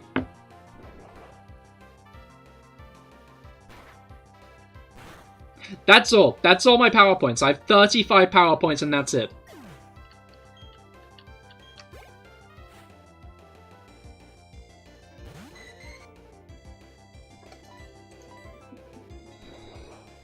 So, Victory Road is going to be an interesting fish to fry. Get it? Because Remoraid. Alright. But, by the end of it, we'll be, like, in the mid-60s. And considering Cynthia's highest level is 62. That being her Garchomp, of course. We're, like, level with that now. We won't be level with it by the end of Victory Road. I don't know how high level we'll be by the end of Victory Road, though, is the thing. Could I have gone around here? No, I could not have. Okay, cool, that's good to hear. It would have been embarrassing if that battle was indeed optional, and I, you know, did it anyway. That is a very optional fight. Oh, no, it's not. No, it is.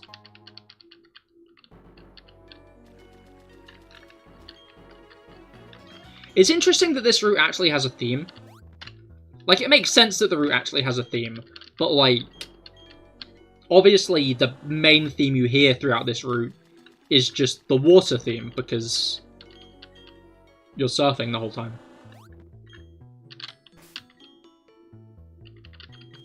But no, it actually has its own music. That wasn't even just, like, it's like the moment my neurons activate saying, okay, Cahir, go forward. Like, every trainer's like, quick! He's there, get him! And it hurts me. It hurts.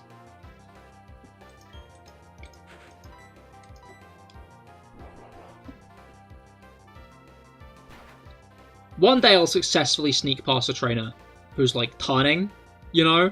Not like an easily avoidable trainer, like that double battle just now, or that sailor, who, like, they were easily avoided, let's face it. Those guys were not going to be hard to avoid. But she... I could have avoided her, but I managed to not. I managed to just run straight into Swimmer Gabrielle. And waste precious time fighting. You can pick up items off the shore. Oh, that's nice. It's, like, not a very, like, thought-about trait. Alright, I forgot to do the thing.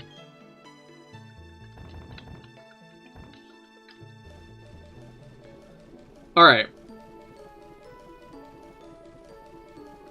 HM07, Waterfall. No, not to tut. No, not to tut. Not to tut. Stop. Thank you. I like how they kick you out the screen just for misclicking. That's a really fun mechanic. Because this might be one people complain a bit about. I was expecting people to complain about Surf. But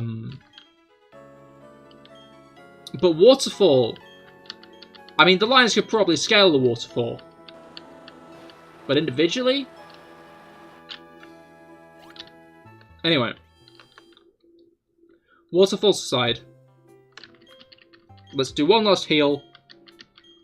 And then go for Victory Road. Alright.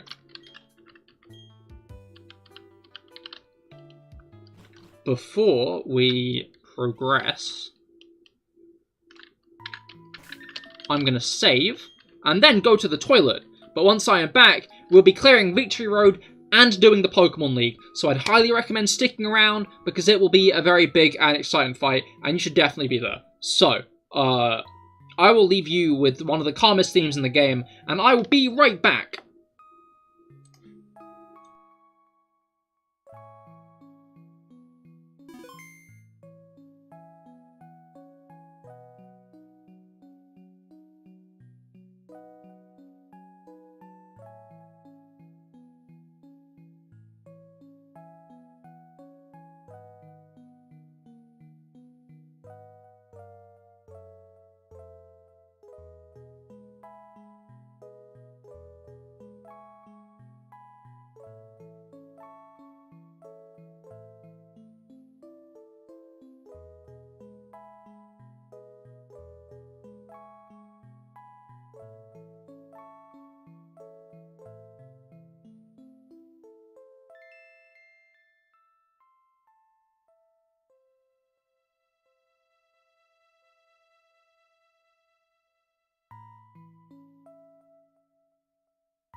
And we are back. Zero music. Ah, was it not loud enough? I thought it was. I can hear it, but I guess that's not... does not necessarily imply that you guys can also hear it. You think it was fun? Okay, cool. I know, it's one of the nicest themes in the game, I think, because it's just so melancholic, you know? Alright, I think here's what I'm gonna do. Every trainer directly in my path, I'm gonna...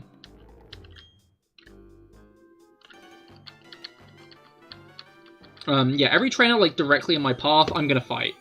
She wasn't directly in my path. I am now realizing this is an optional trainer. You heard nothing. Have you considered getting your ears tested?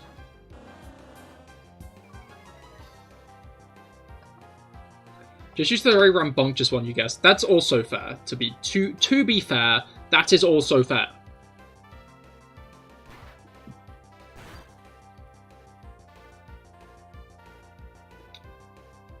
Because it is normally the very rambunctious one. I like that word. I like that descriptor for it. It is a very rambunctious song.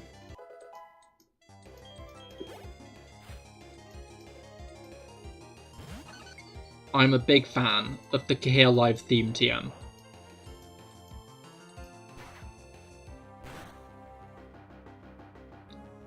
Alright, it's August now. I've not streamed in August yet. I just realized this is my first August stream.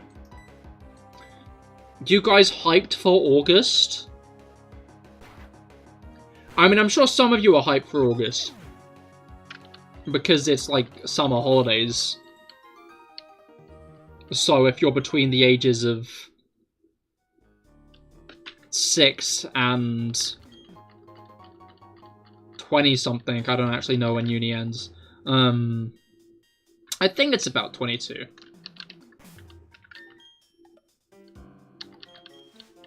No, not really, but it wouldn't really be the same without all 12 months. That is a fair assessment, it wouldn't, would it?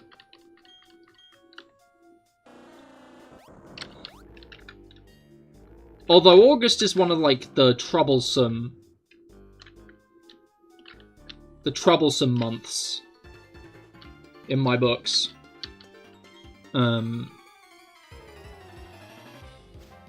Because July and August kick September, October, November, and December out of, like, their numerical places.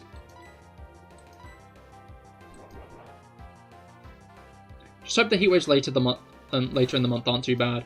Yeah, hopefully we've had, like, the worst been and gone. I'm not confident, but holidays are nice, but also exam results. That is fair. That is fair. Those are stressful. I don't know. I tend to be in, like, tended past tense now I think about it. Found myself in, like, a kind of denial state where I just kind of didn't think about exams until about a week before I got the results back. At which point I'd start worrying again. Because, in general, I wasn't very confident in my exam skills. Which is correct, because, I'm not good at exams. Like, my base knowledge got me through GCSEs just about. I only failed one GCSE. A-levels went a lot worse. On the other hand, A-levels were a shit show. Because I just did not have enough intelligence to get through, base intelligence to get through A-levels and just could not study.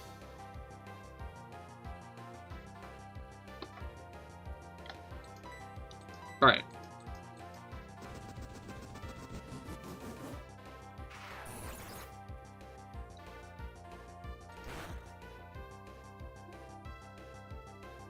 Hey, we actually hit it. Yeah, not hopeful, but it is what it is. I'm sure you've done better than you think you have, at the least. That's the thing I always notice, is people who are expecting to do bad tend to do at least better than they think they're gonna do. Tend to be underestimating themselves. Let's get rid of that pesky paralysis before running into more battles head first with it. Because while Victory Road isn't as long when you're not... What's up here? I'm certain it's not another trainer. Money. Don't mind if I do. I do love a good bit of dosh. I don't think I have to go up there.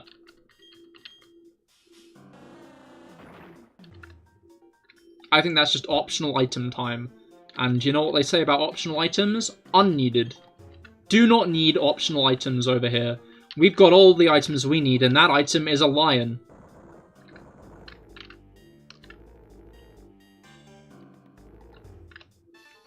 Okay. I was kind of hoping this guy wasn't gonna fight me at that range, but no, he's got... I was gonna say good eyesight, but like, just regular eyesight, I'm gonna be honest. He's not like, got super vision, he's just got regular normal vision. I was just hoping he'd be really short-sighted. Mistake me for like a Kadabra or something.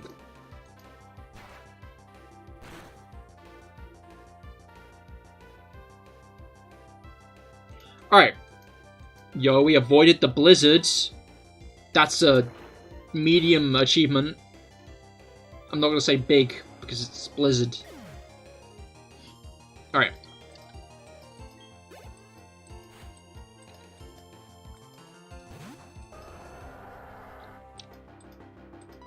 Oh no, he's got a mold breaker.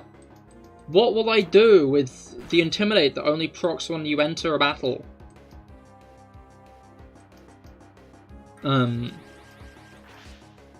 But I guess that brings on a thought. I'm the kind of person who likes to battle everybody in a given area. Like, generally, I like to battle everybody on a route or in a dungeon or something before I progress to the next area, you know? Collect up all the experience I can before progressing. Do you guys do the same, or do you just battle the bare minimum? Or do you, like, kind of do a mix, where you just do, like, a few battles along, but, like, don't really go out of your way to battle everybody? Like, I'm the kind of person who'll go the right way when there are two paths, and, like, be bummed out by the fact I went the right way. Because I would rather have gone the wrong way first, found all the cool wrong way items, and then gone the right way.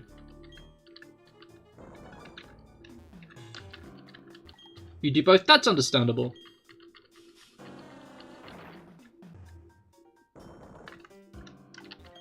Alright, are we gonna have to battle her, or are we gonna be, like, able to get past her entirely? Oh. Oh. Well, that's just mean. You got me hopeful, and then you dashed my hopes. How cruel of you, random ace trainer lady. How cruel. Most of the time you try to do all of them, but in certain areas you just don't have the patience. That's also understandable. Are there any examples for areas you just don't have the patience in, or is it just if you're like, you're not in the mood and want to progress? I feel like this girl has a Torterra. She has a Loose. But I feel like she also has a Torterra.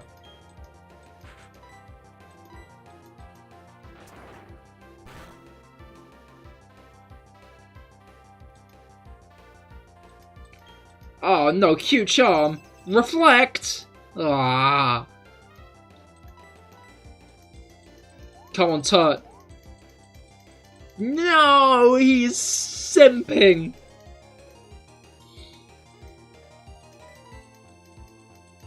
Unbelievable. Come on, Turt. Hey, there we go. Desert's mainly, you think? Oh, that's fair. Not a Sandstorm fan.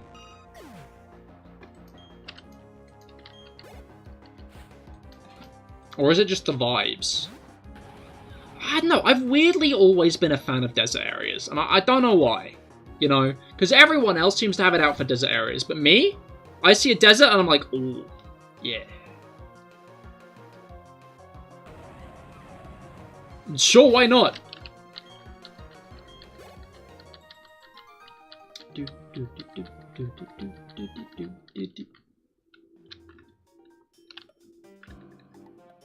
Alright. Oh, I remember this area, because this area is like a weird one because you can't go that way. I could have avoided this guy. Oh well. I can fight this guy. I'm sure it'll go fine. He's got that miraculous power of changing where the hair is on his head at a whim. But Oh, we're both intimidating each other. Now, this is a love story I can get behind. The Clefable, no. This, enemies to lovers.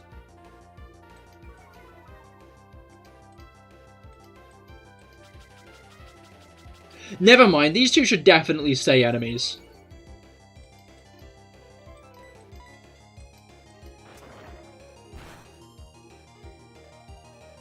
Alright.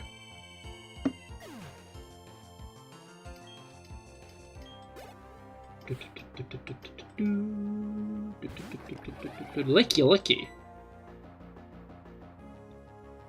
The issue is I kinda do gotta conserve my close combats, because if I use too many... Enemies to lovers to enemies again, exactly. That's an odd sprite. It's very, like, action-y. Like, if that makes any sense at all. Like, it's like mid-action is what I mean. Like, that guy is leaping right now.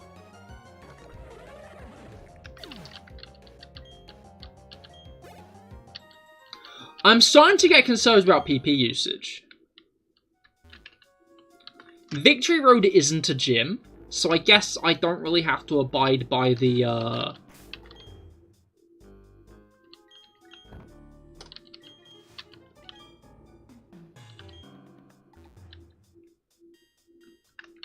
what's it called? I'm not going to abide by, like, the gym rule where I have to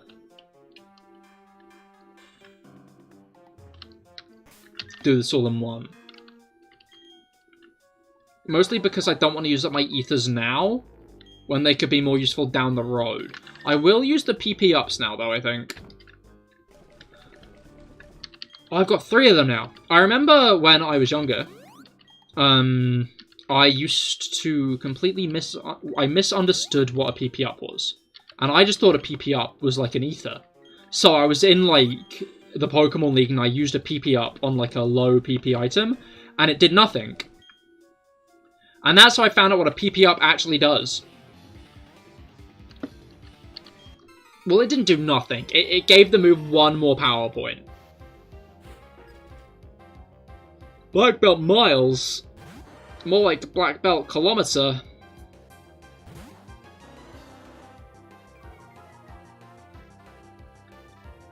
Bum bum. Funny item. True, it's PP. Yeah, I have like 11 non-close combat moves left. I'm interested to see how the Elite Four is going to go. I wonder if I should have kept, like, Tackle or something.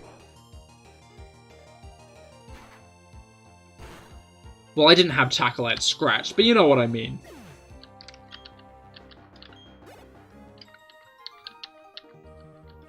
If I just should have kept Scratch. Because, like, it does less, but it has a lot more PP.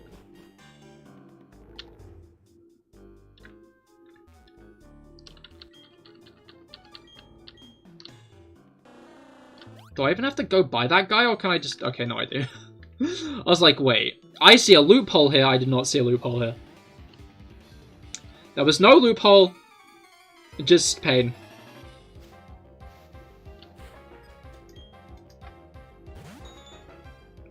No loophole, just Chime Echo.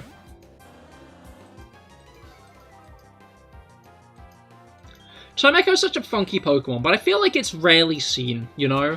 Like, James had one, which is cool, but he only had it during the advanced generation, because he lost it by the time Diamond and Pearl started, because that's when I got into the anime. There was that one magician lady in the anime who... I'd let her ching my lings, if you know what I'm saying, and she had a few chingling.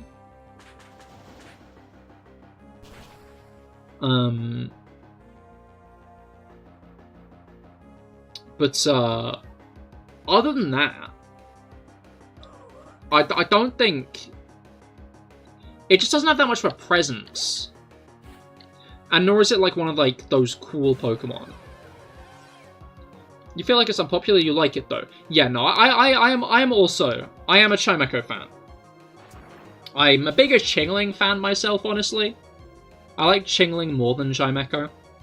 But there's a side quest about it in Pokemon Legends Arceus, there is. Whack. I completely forgot that. I'll be honest, I don't think I did all the Legends Arceus side quests. I think I started trying to do all the Legends Arceus side quests, but I did my usual business of getting bored of doing all the side quests. About a third of the way into the game, so I stopped. It's not a good trait of mine, but it's a trait. It's a thing I do.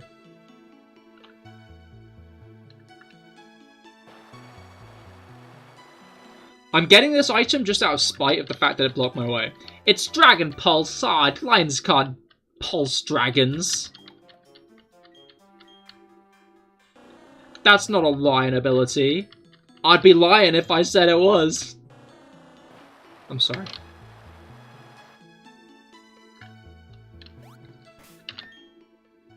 I feel like we're getting near to the end, and all of the double battles are entirely optional. Have been so far, and I don't think there's another, so... Which is interesting, because I don't remember them being optional, but that's also because I'm the type of person to do every single battle in an area anyway, so...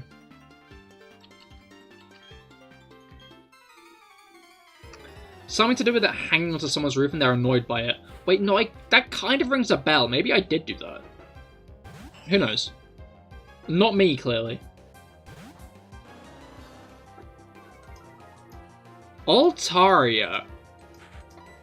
Wait, no, I definitely have moves to deal with this. It rings a bell, Well,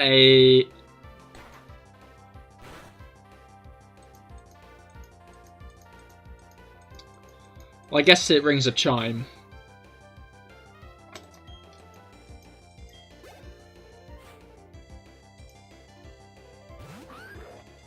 Like, even if we don't get another Legends game necessarily, I'd like another game set in the past.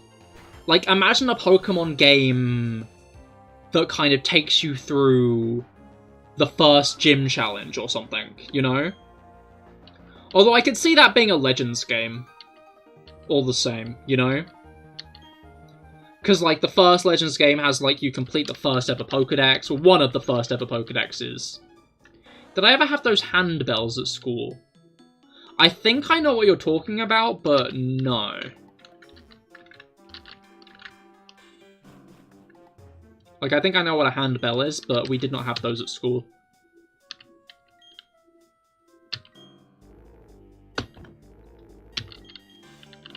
Alright.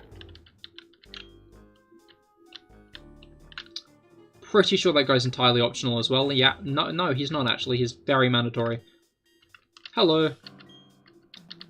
I like how sometimes trainers in these games just kind of turn around and are like, oh yeah, if you want to progress, you need to become the champion. You need to become the strongest trainer in the region. There's only like one strongest trainer in the region at any given time. But like, there's like, yeah, you gotta beat the champion if you want to go here. I'd never gotten why that's a thing. So I was about to read the long message, but I kind of unconsciously prioritized the short messages. So one of many near-death experiences is a concerning thing to read before the rest. In like year 5, the music teacher was demonstrating what not to do, swinging them around, and she accidentally threw it, and it grazed your shoulder at high speed. That does not sound fun. You should have thrown it back. That would have been funny.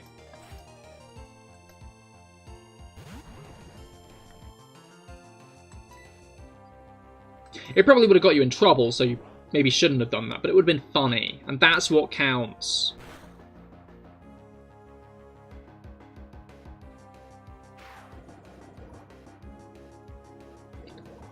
Not a fan of you doing that, Sangarith, I'll be honest.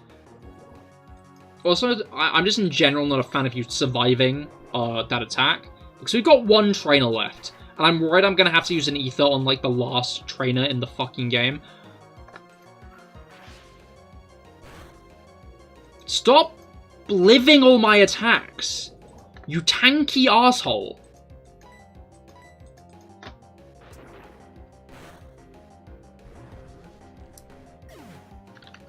What's your final Pokemon, man? And please just don't let it be too strong. Because I just do not have enough PP to deal with you.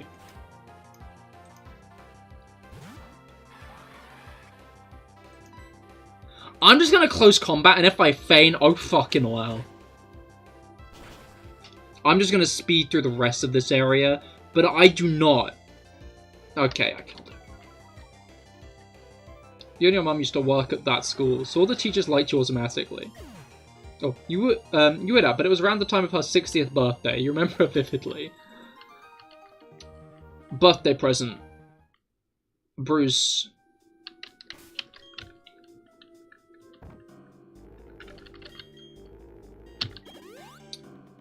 Alright. I think I'm gonna save for the next battle, because I might just reset if I have to use an ether. I know it's petty, but I don't want to use an ether at this point in the game. You know? Like, I'm almost at the Pokemon League. To have to use an ether on, like, the last battle, that's embarrassing. But I'm just gonna try and bulk up a bunch, and then...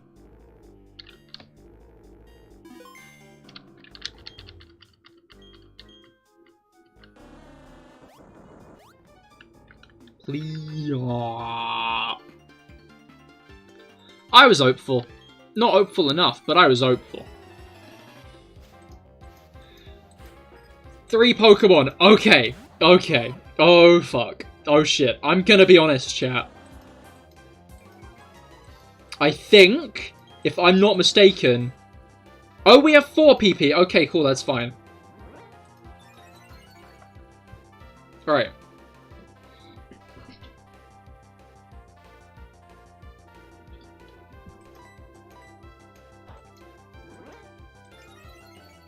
You kind of ate with connecting those 2 topics, though. You're impressed with yourself. Yeah, very grand segue. You should get into segueing.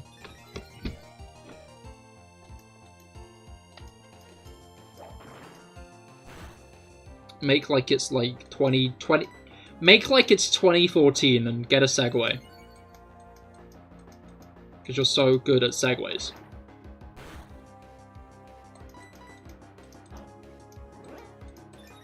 Alright.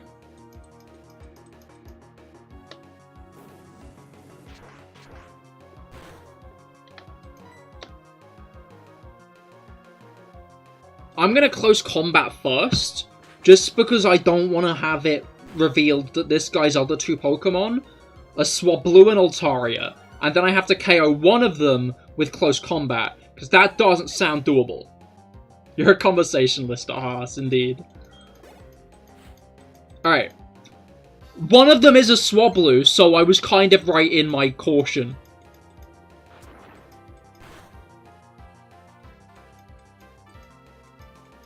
And I don't think there are any trainers after this, which is good news. It's a good bite. Okay. Let's get this thing taken out. And then we are done.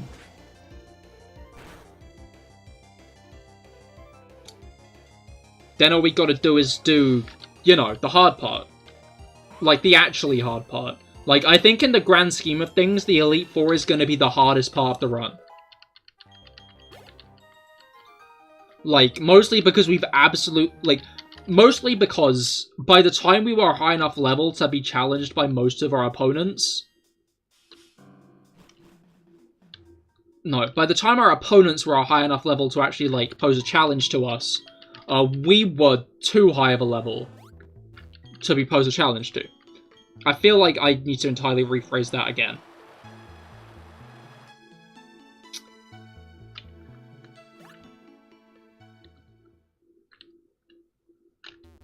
Music. By the time our opponents had evolved and then could stand a chance, they couldn't stand a chance because we were too high a level. Alright, let's heal, because we've got a Barry fight, and I'm not fighting Barry with no PP. That sounds like an awful idea, I'm gonna be real.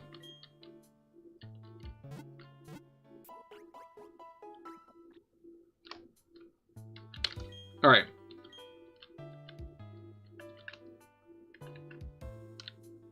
I think his thing is just straight up below. Alright, let's put HM Lion away first as well. HM Lion, your duty has been completed. You have done a great job Hing some M's. But you are no longer required for the rest of this run. Let's get some 07s for HM Lion. HM Lion been so helpful. While I ping the Discord.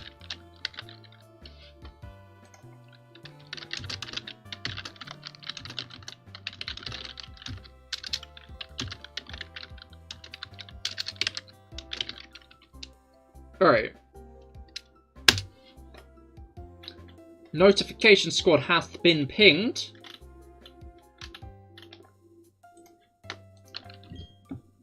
Reminder to join the notification squad in the Discord server, or click the bell icon if you want to be notified when I go live.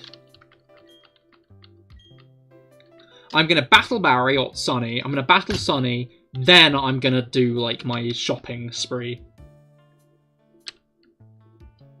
I'm going to supermarket. I'm also going to take the next 7 minutes to save, apparently, because this is Gen 4, of course. Who could have expected anything else? Just as I open my drink, the saving completes.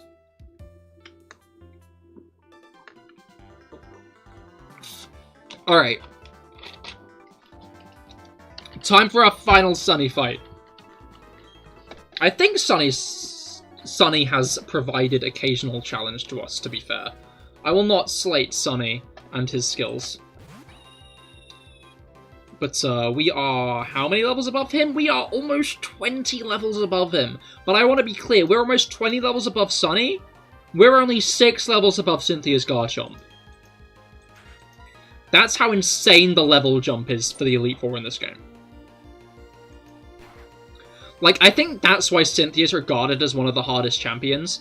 Just because of the insane level jump they, like, make you deal with for, like, the final leg of this game. Ow. Like, they are merciless with, like, that final level jump, I'm gonna be honest.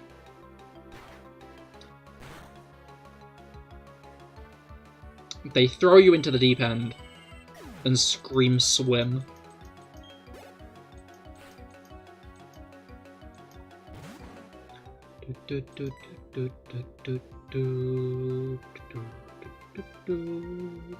I think I'm going to go with Crunch here, because while Snorlax would probably go down to a close combat, I'm also aware... Oh, don't do it, don't do it, don't do it. Okay. Yeah, while Snorlax would definitely go down to a close combat, I'm also aware that Barry probably has a lot of Pokemon in the wings that will do relatively well against a Lion with -1 special defense. So instead I will try to take the Snorlax out with other moves on my arsenal. Although I won't really have that luxury once we're in the Elite Four, right? Every member of the Elite Four has... I'm gonna fucking heal again, dude. Fuck you. Every member of the Elite Four has about 5 Pokemon.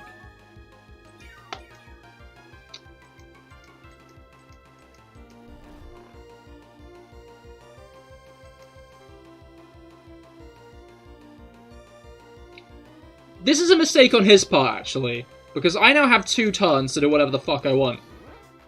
And on both of those turns, I'm going to choose to bulk up.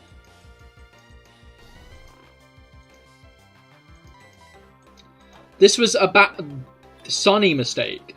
To be fair, Sunny is like a good name for Barry because it's like very close to Barry, you know? It's like the letter, vowel, 2 letters, Y. If that makes any sense. Alright, this guy wakes up this turn and uses Body Slam. That's probably not fine because he's probably going to go... Oh, he's not. I was expecting that to paralyze, I'm going to be honest. Alright. And I feel like the next of the next, the rest of the battle should be rather smooth sailing just because he let me get 2 bulk ups off.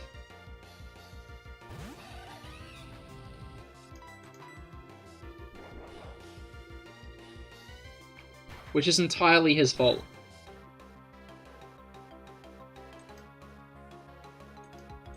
Alright. That's why you don't sleep on the job, folks. You've got to keep your head in the game. Lest I do 2 bulk ups and sweep your team. I'm really hoping that we can get through the first 2 Elite Four members at least on 1 elixir. Who are the first 2? It's Aaron and then Bertha? I hate to say she's the least memorable Elite Four member, but she kind of is. I don't know, when I was younger, I don't think I ever lost to Cynthia. Because I always lost to Lucian instead.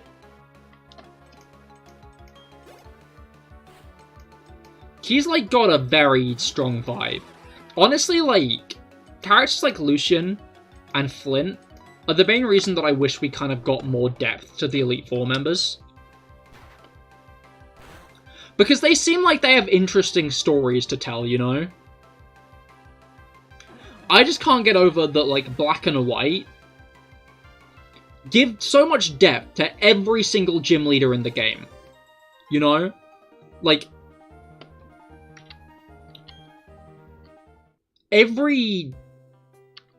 almost every single gym leader, I think, has, like, a little bit of stuff they do outside of just the gym battle alone, you know?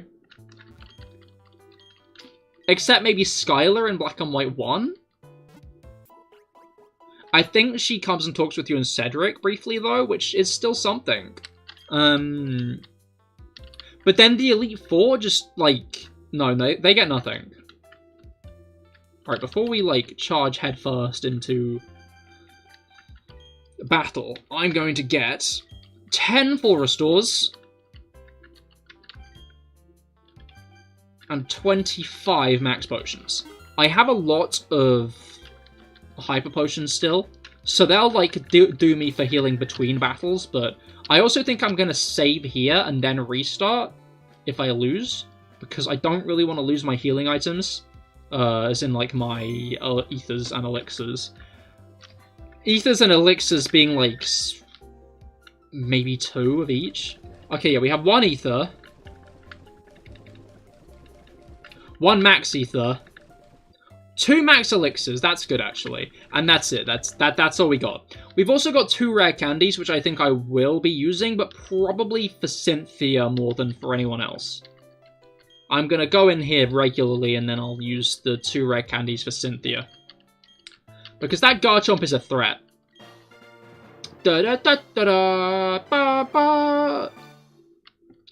I like the way it's like, whoa, you've collected all the gym badges as if we couldn't...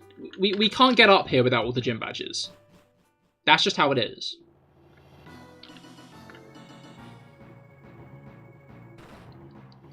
Alright. I forgot they really spruce up these rooms in Platinum. Anyway. I'm not willing to say Aaron's going to be one of the easier ones. But I guess I've just implied it.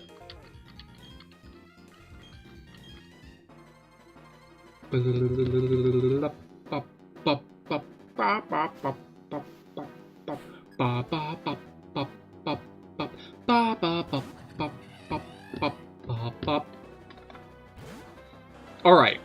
I feel like Yanmega, of all the Pokemon, is probably the best one to put a bulk up on. Just because a bulk up now is going to help us down the line when we have to fight, like, Drapion and shit.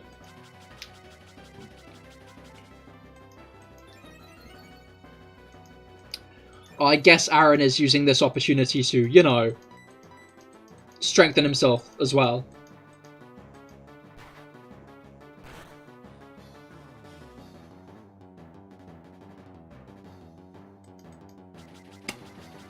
One bulk up not being able to take out Yanmega isn't really what I want here, but,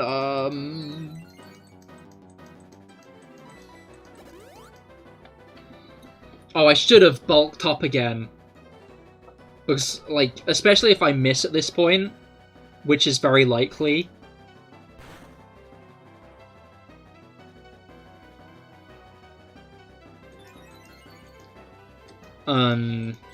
I don't want to take him out on, like, one hit. Bug Buzz. Scary.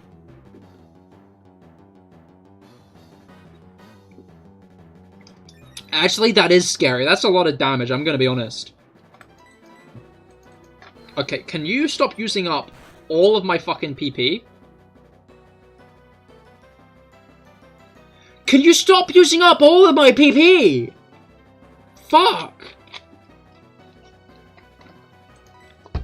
Am I gonna lose to fucking Yanmega? No. No, I'm not. I'm not gonna lose to Yanmega.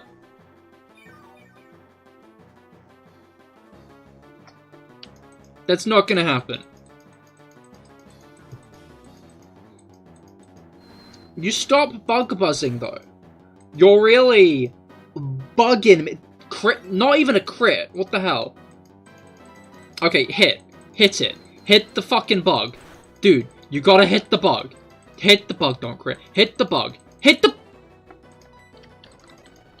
I fucking hate evasion. Finally. Fucking hell, that wasn't that hard.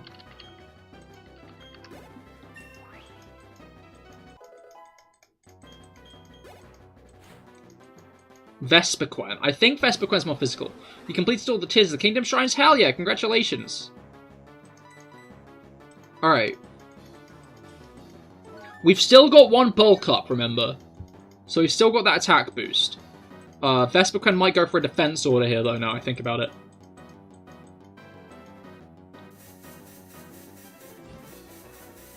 Yeah, it kind of did, huh? Alright, let's see how much the base strength does before I consider doing more. Attack order's physical, so... I can take it out in 2. What's next? Koroks or side quests? I'd say side quests, because that'll be easier than Koroks, right? And as you're doing side quests, you'll probably find a few Koroks along the way, surely, so...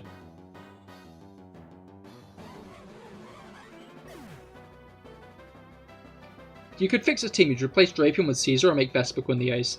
That's a fair take, honestly. It is weird how Drapion's his ace, when Drapion just isn't a bug type. I have 5 strength left already? Ah, I'm gonna fuck this up, aren't I?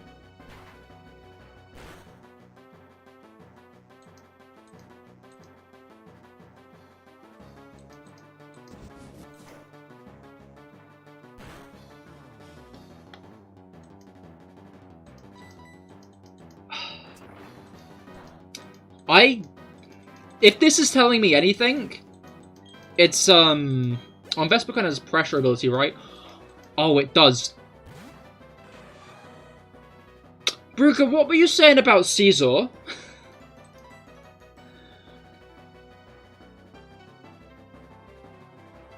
I'm bulking up again and I'm gonna close combat.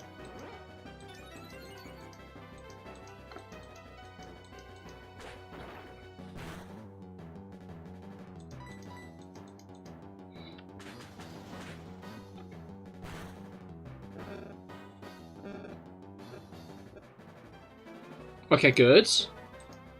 That answers another age-old question. I feel like Rob hasn't been here for both times we've taken down a Caesar with a lion, I'm gonna be honest.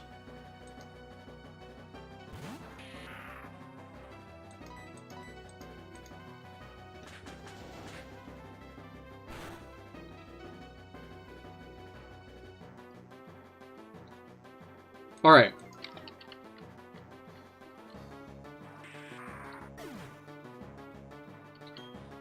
Okay. So with that done, it's now for the ground type trainer. It's not like ground types are known for being tanky or anything. That's not like a just general rule of thumb. I think what I'm gonna do is use an ether on strength right now. Because strength is like way too low on PP. But what I'm then also going to do is try to use Crunch more in the coming fight.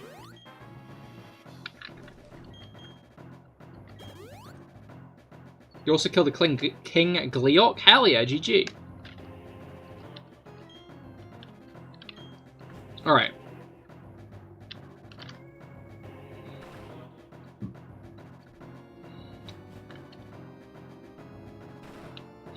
Which Elite Four do you guys think has the best vibe? Because all the Elite Fours have, like, their, like, very own feel, I find. So, like, which one do you guys think is, like, the best, like, theme-wise? Not trainers. Ignore, like, how strong it actually is. It could be the weakest Elite Four in the game. Not in the game, in the series. But, like, based on vibes. Right, Wishcash could be a risk, because I'm pretty sure it's more specially inclined. I'm going to try a bulk up all the same, however. Wait, who did you call forgettable or irrelevant earlier? Her? Okay, she's used Sandstorm on the first turn, which is special defense, not physical defense, so... Raihan. That's just entirely wrong on every single level. As an answer to the question I have asked, it is exactly the opposite.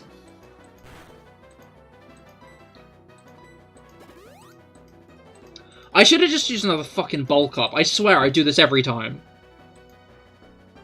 If I'd used bulk up again, this Wishcast would have been one shot.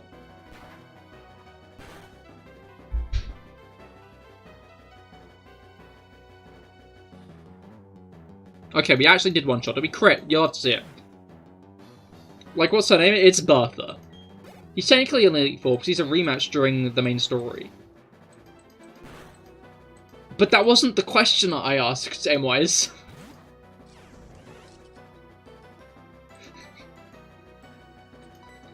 I'm not... That's not...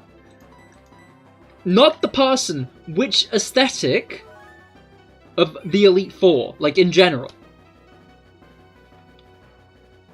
Sorry, I'll be clearer. Each Elite Four has, like, its own vibe. I don't mean the members, I mean the run-up in general. Like, this one's got, like, a very, like, pristine thing. It's got, like, the lifts in between, and each room is, like, very decorated in its own. In Oraz, it's, like, very, like, Japanese Oriental themed. In Kalos, it's, like, this giant palace-like area, where each, member has, like, this very, like, grand entrance as their room was into place. XY because it's in Smash. That's fair. Although, Unova's champion building is in Smash. The actual, like, Elite Four building itself isn't, but the champion building from Unova is in Smash.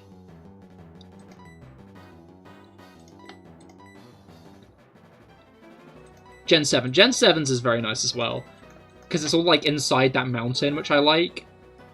And then, like, the final room is, like, up to the open air at, like, the highest point in Alola, which I think is such a cool idea.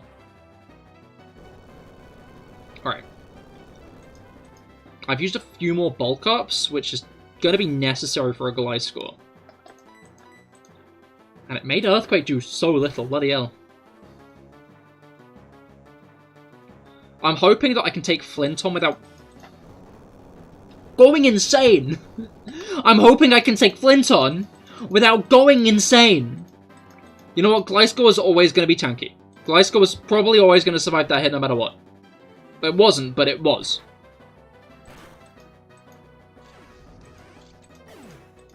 I'm just, like, desperately trying to conserve PP and failing at every corner, I swear.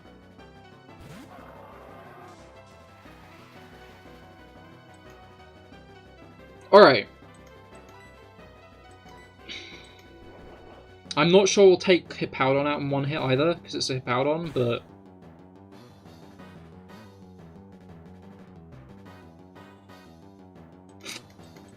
I need to do another bulk up.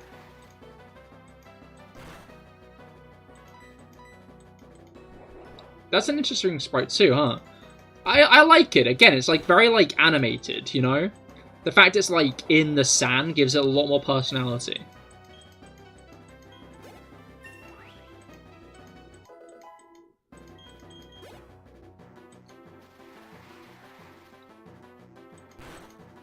Yeah, personality, exactly. Golem. What are your final two Pokemon? Is it going to be like Golem and Quagsire? This guy's going to have Sturdy. I should have attacked it first. Never mind, it doesn't have Sturdy. What the fuck? Why does it not have Sturdy? Who gives that Golem not Sturdy? Who? Rhyperior. Does this have Sturdy? I feel like this might have Sturdy. I'm gonna Strength it first and hope I don't die, because it's probably about to use Rock Wrecker. So I'm pretty sure that's its signature in this game. That did a lot of damage. It's using Avalanche.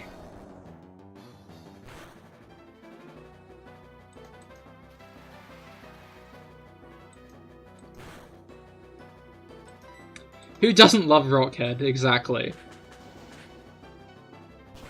Alright.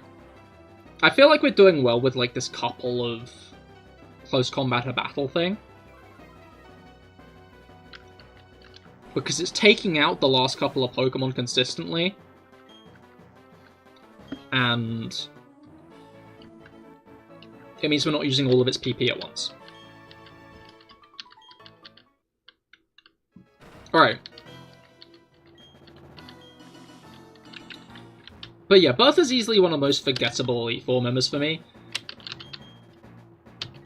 Kind of like in the way that Spewpar is, to the point where I remember her more because of it.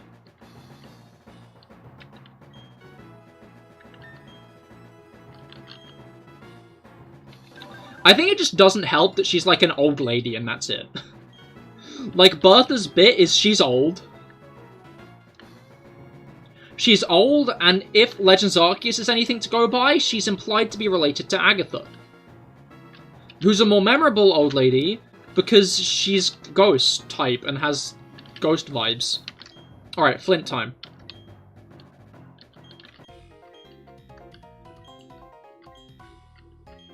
Let's... Flint. They're very similar. Drasna superior to both. Yeah, no, I like Drasna. Alright, Flint, do you have any non-fire types on your team this time around? I genuinely can't remember. Houndoom? Okay, I remember what you have now. The issue is, again, that, like, Flint is a special attacker who probably has a lot of Will-O-Wisps.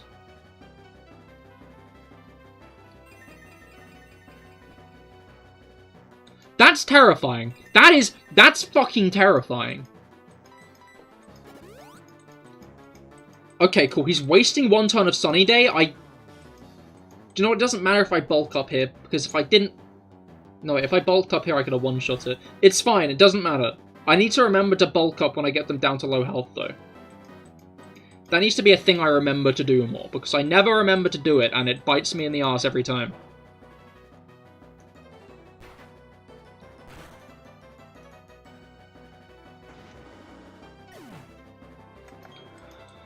Alright, we've got one turn of Sunny Day down, so... Flareon. Oh, you're a physical attacker with, like, no special attack.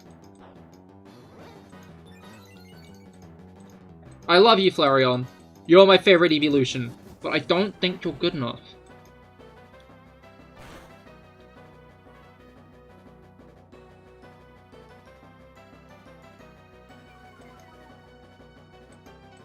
I'm lucky it just used Overheat, because fuck!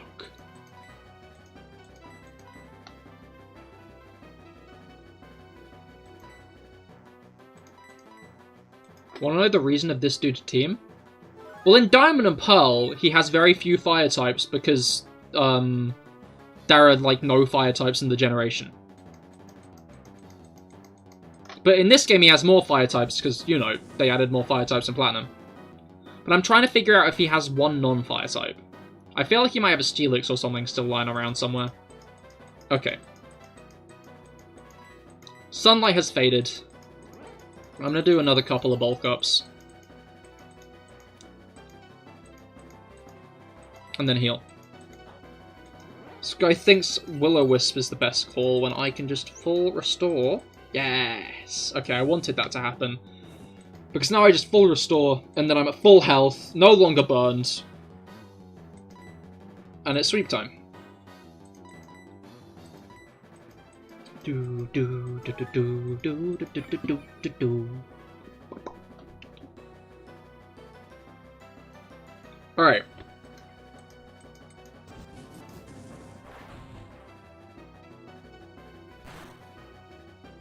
And that'll do, like, nothing. Indeed, it did nothing. Okay. And now we just go all in. I think I'm gonna go all in with,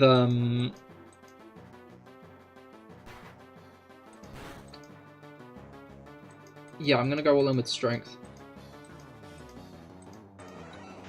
So I want to save crunch for the next fight.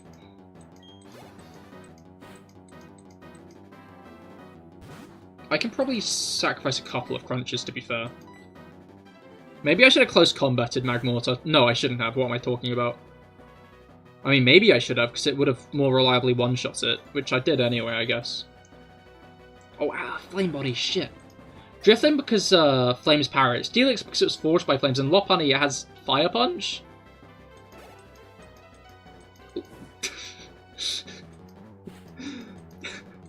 You know, now you've given actual reasons for the other two, it is kind of more worrying why Lopunny's also there. What was Flint cooking?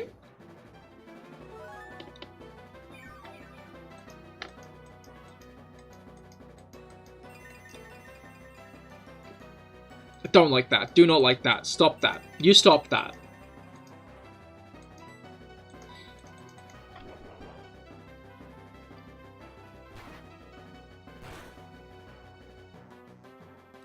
I don't know what he's got last, but I might just close combat it.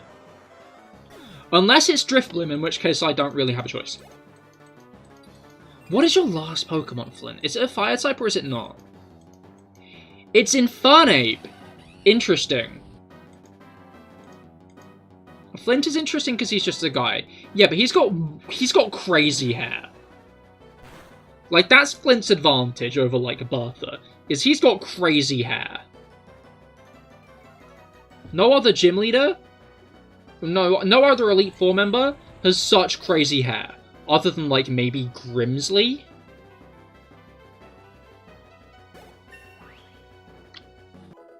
Caitlyn. Yeah, but her hair's, like, crazy long, you know? Flint's got a red afro. Caitlyn's hair's long. Grimsby's got a weird fucking hairstyle.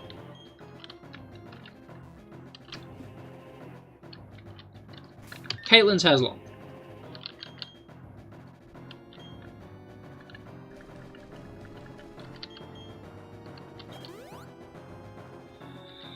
Alright.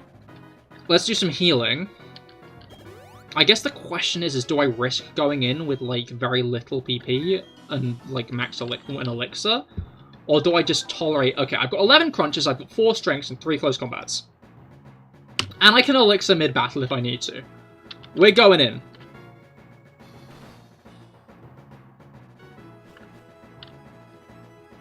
Lucian! This guy is straight up one of the most threatening people in this area, like, in this whole Elite Four. Just because he's a Psychic type. Like, Psychic types are probably one of the biggest threats to my team, I'm gonna be completely honest. Just because they're all, like, powerful special attackers. But you're here to set up screens, which means I can get a couple of bulk ups off.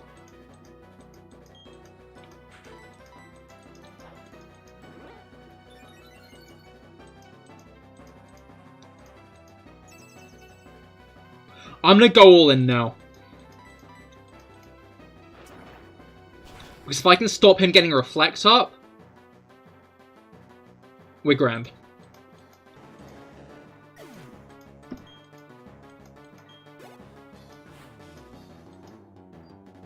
We're now +1, and there's no Reflect on the field.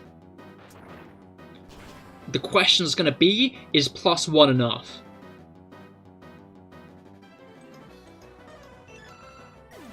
It's not going to be enough for Bronzong, but I think it'll be enough for, like, everyone but Gal. Aid. Okay, that's not really what I wanted to see, but... Let's see how much this does, and then I'll consider maybe setting up a bit more, I'm going to be honest. Ooh, that did good damage, and he's setting up, so I'm just going to continue going all in.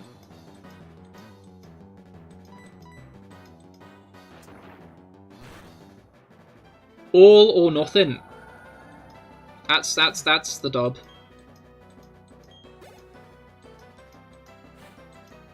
Alakazam, he's ending with Gallade, which is interesting.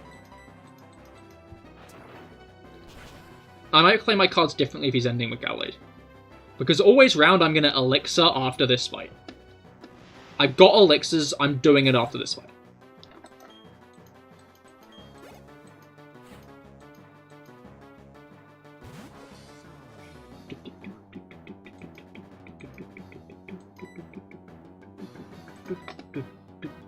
Right, let's see. I'm not sure how good Gallade's defense is, but I'm only +1, and this is neutral. I think that Citrus Berry is what's going to kill him. Because he's not going to be as inclined to heal now. And Psycho Cut's not going to do much. It's a physical attack. I find it funny that whenever I'm like, oh wow, I'm really scared of this trainer. This guy could be the run ender. This guy could be the run killer. They never are. They're never the run killer. I always deal with them easily. It's always the people I'm not as menaced by who, like, do well against me. And I'm not sure if it's just because I underestimate them or what, but I just realized Lucian has orbs.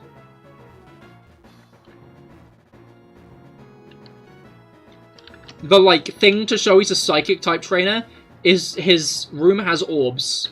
He's got orbs. I'm gonna ponder those orbs for a while, I'm gonna be honest, chat. I'm not even gonna use, You know what? No, I am. I'm gonna use one rare candy. I'm not gonna use them all, just one. Just because I can.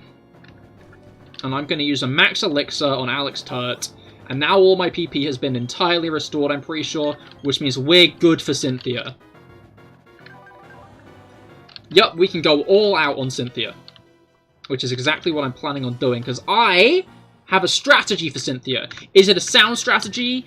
Maybe. Is it just use bulk up 6 times on Spiritomb and hope for the best? Yes. It is. That's explicitly my plan. I'm gonna message the Discord quickly. But, I'm guessing since someone came last time, no one's gonna come. This time, Cynthia time. Come join. Alright.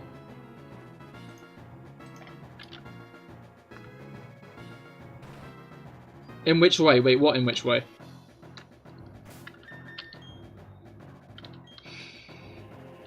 Okay, let's go.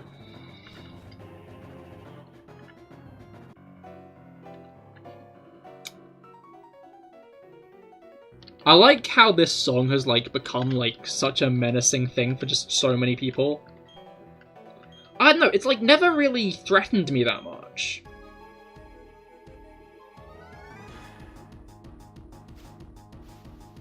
It's, like, good, very dramatic music, but which way are you going to take her on?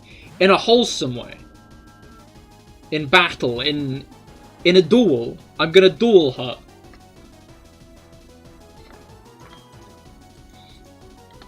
Cynthia is not near the top of my list of Pokemon women.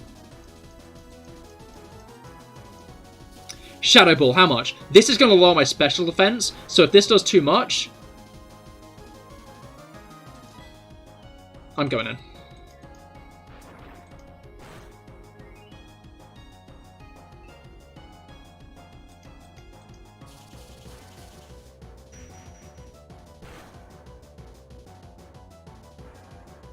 Okay.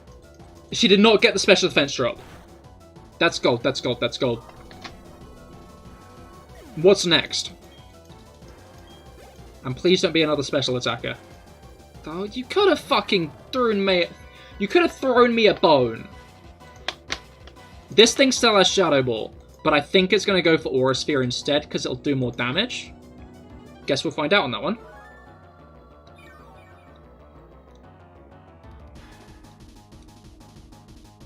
The issue is in the grand scheme of Cynthia's Pokemon. Let's find out how much this does. This is going to do a decent chunk. Who am I kidding?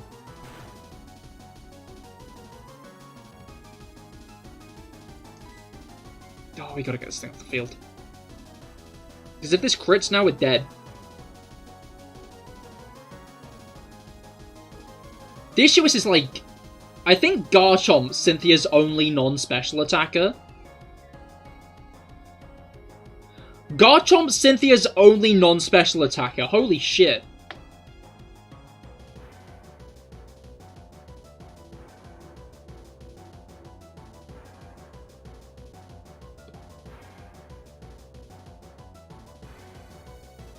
I like biscuits. So I'm gonna risk it.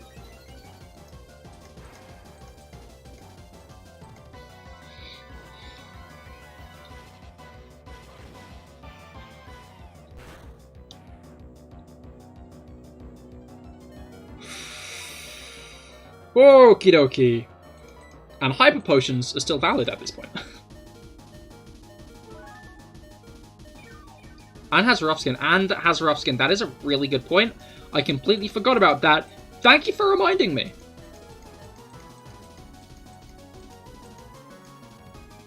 And when push comes to shove, Garchomp is in no way likely to be the last Pokemon she sends out. Like, Cynthia's team kind of is designed with the idea that Garchomp's last. Because the rest of her team is all designed to, like, wear you down for Garchomp. But honestly, that's more of a BDSP idea. I'm kinda gonna just hope that I can one-shot everything from here. Because I kind of got to.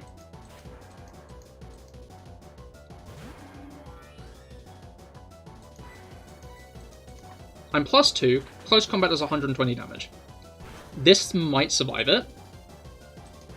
Maybe I should have bulked up more. It didn't survive it. Okay. Milotic is going to be one of the biggest threats, I think, from here on out.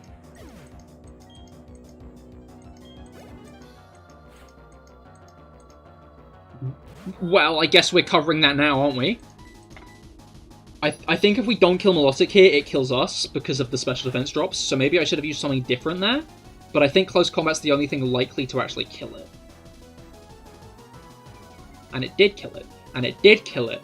And it did kill it! Oh my god!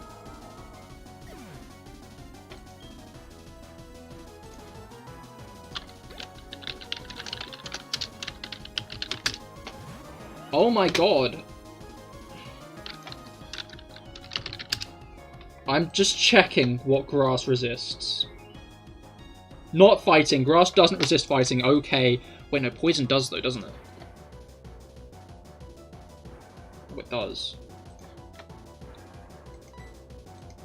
If anything might survive here, it might be Roserade. And our special defense is so low at this point. You know what? Let's cross the Garchomp bridge, because Garchomp might survive this. Garchomp did not survive that. But if Roserade does, Roserade knocks us out.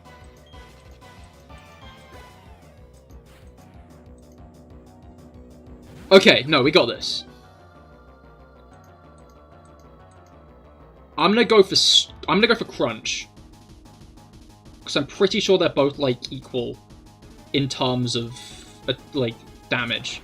I think right now she'll see the kill with, like, any move. Because our special defense is so low. So if this doesn't kill, we're dead. A lion just beat Pokemon Platinum! We just beat Pokemon Platinum with a single lion. I'm gonna be real. I'm gonna be real. I want to see everybody retracting their votes for the Pokemon.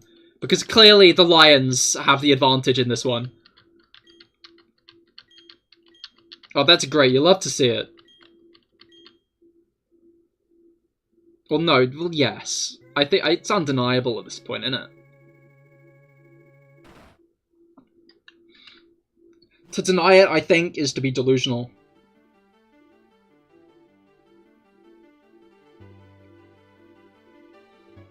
Alright.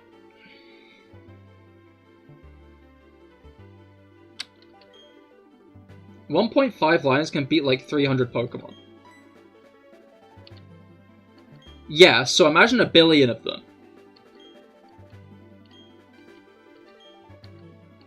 Alright. I went because Arceus. I mean, I'm just saying. 1 lion can beat Giratina. And it's clarified in Legends Arceus that, like, the Pokemon we know as Arceus is one part of the Arceus. Which we can't really class as a Pokemon. So...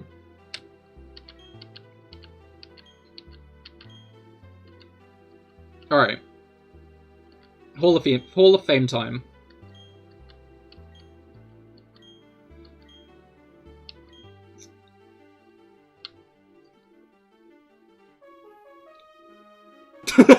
Welcome to the Hall of Fame, Alex Turt.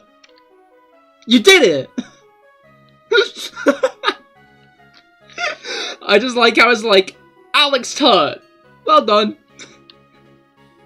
Just like one thing, it's like, okay, here's like the Pokemon you used. Anyway, congrats.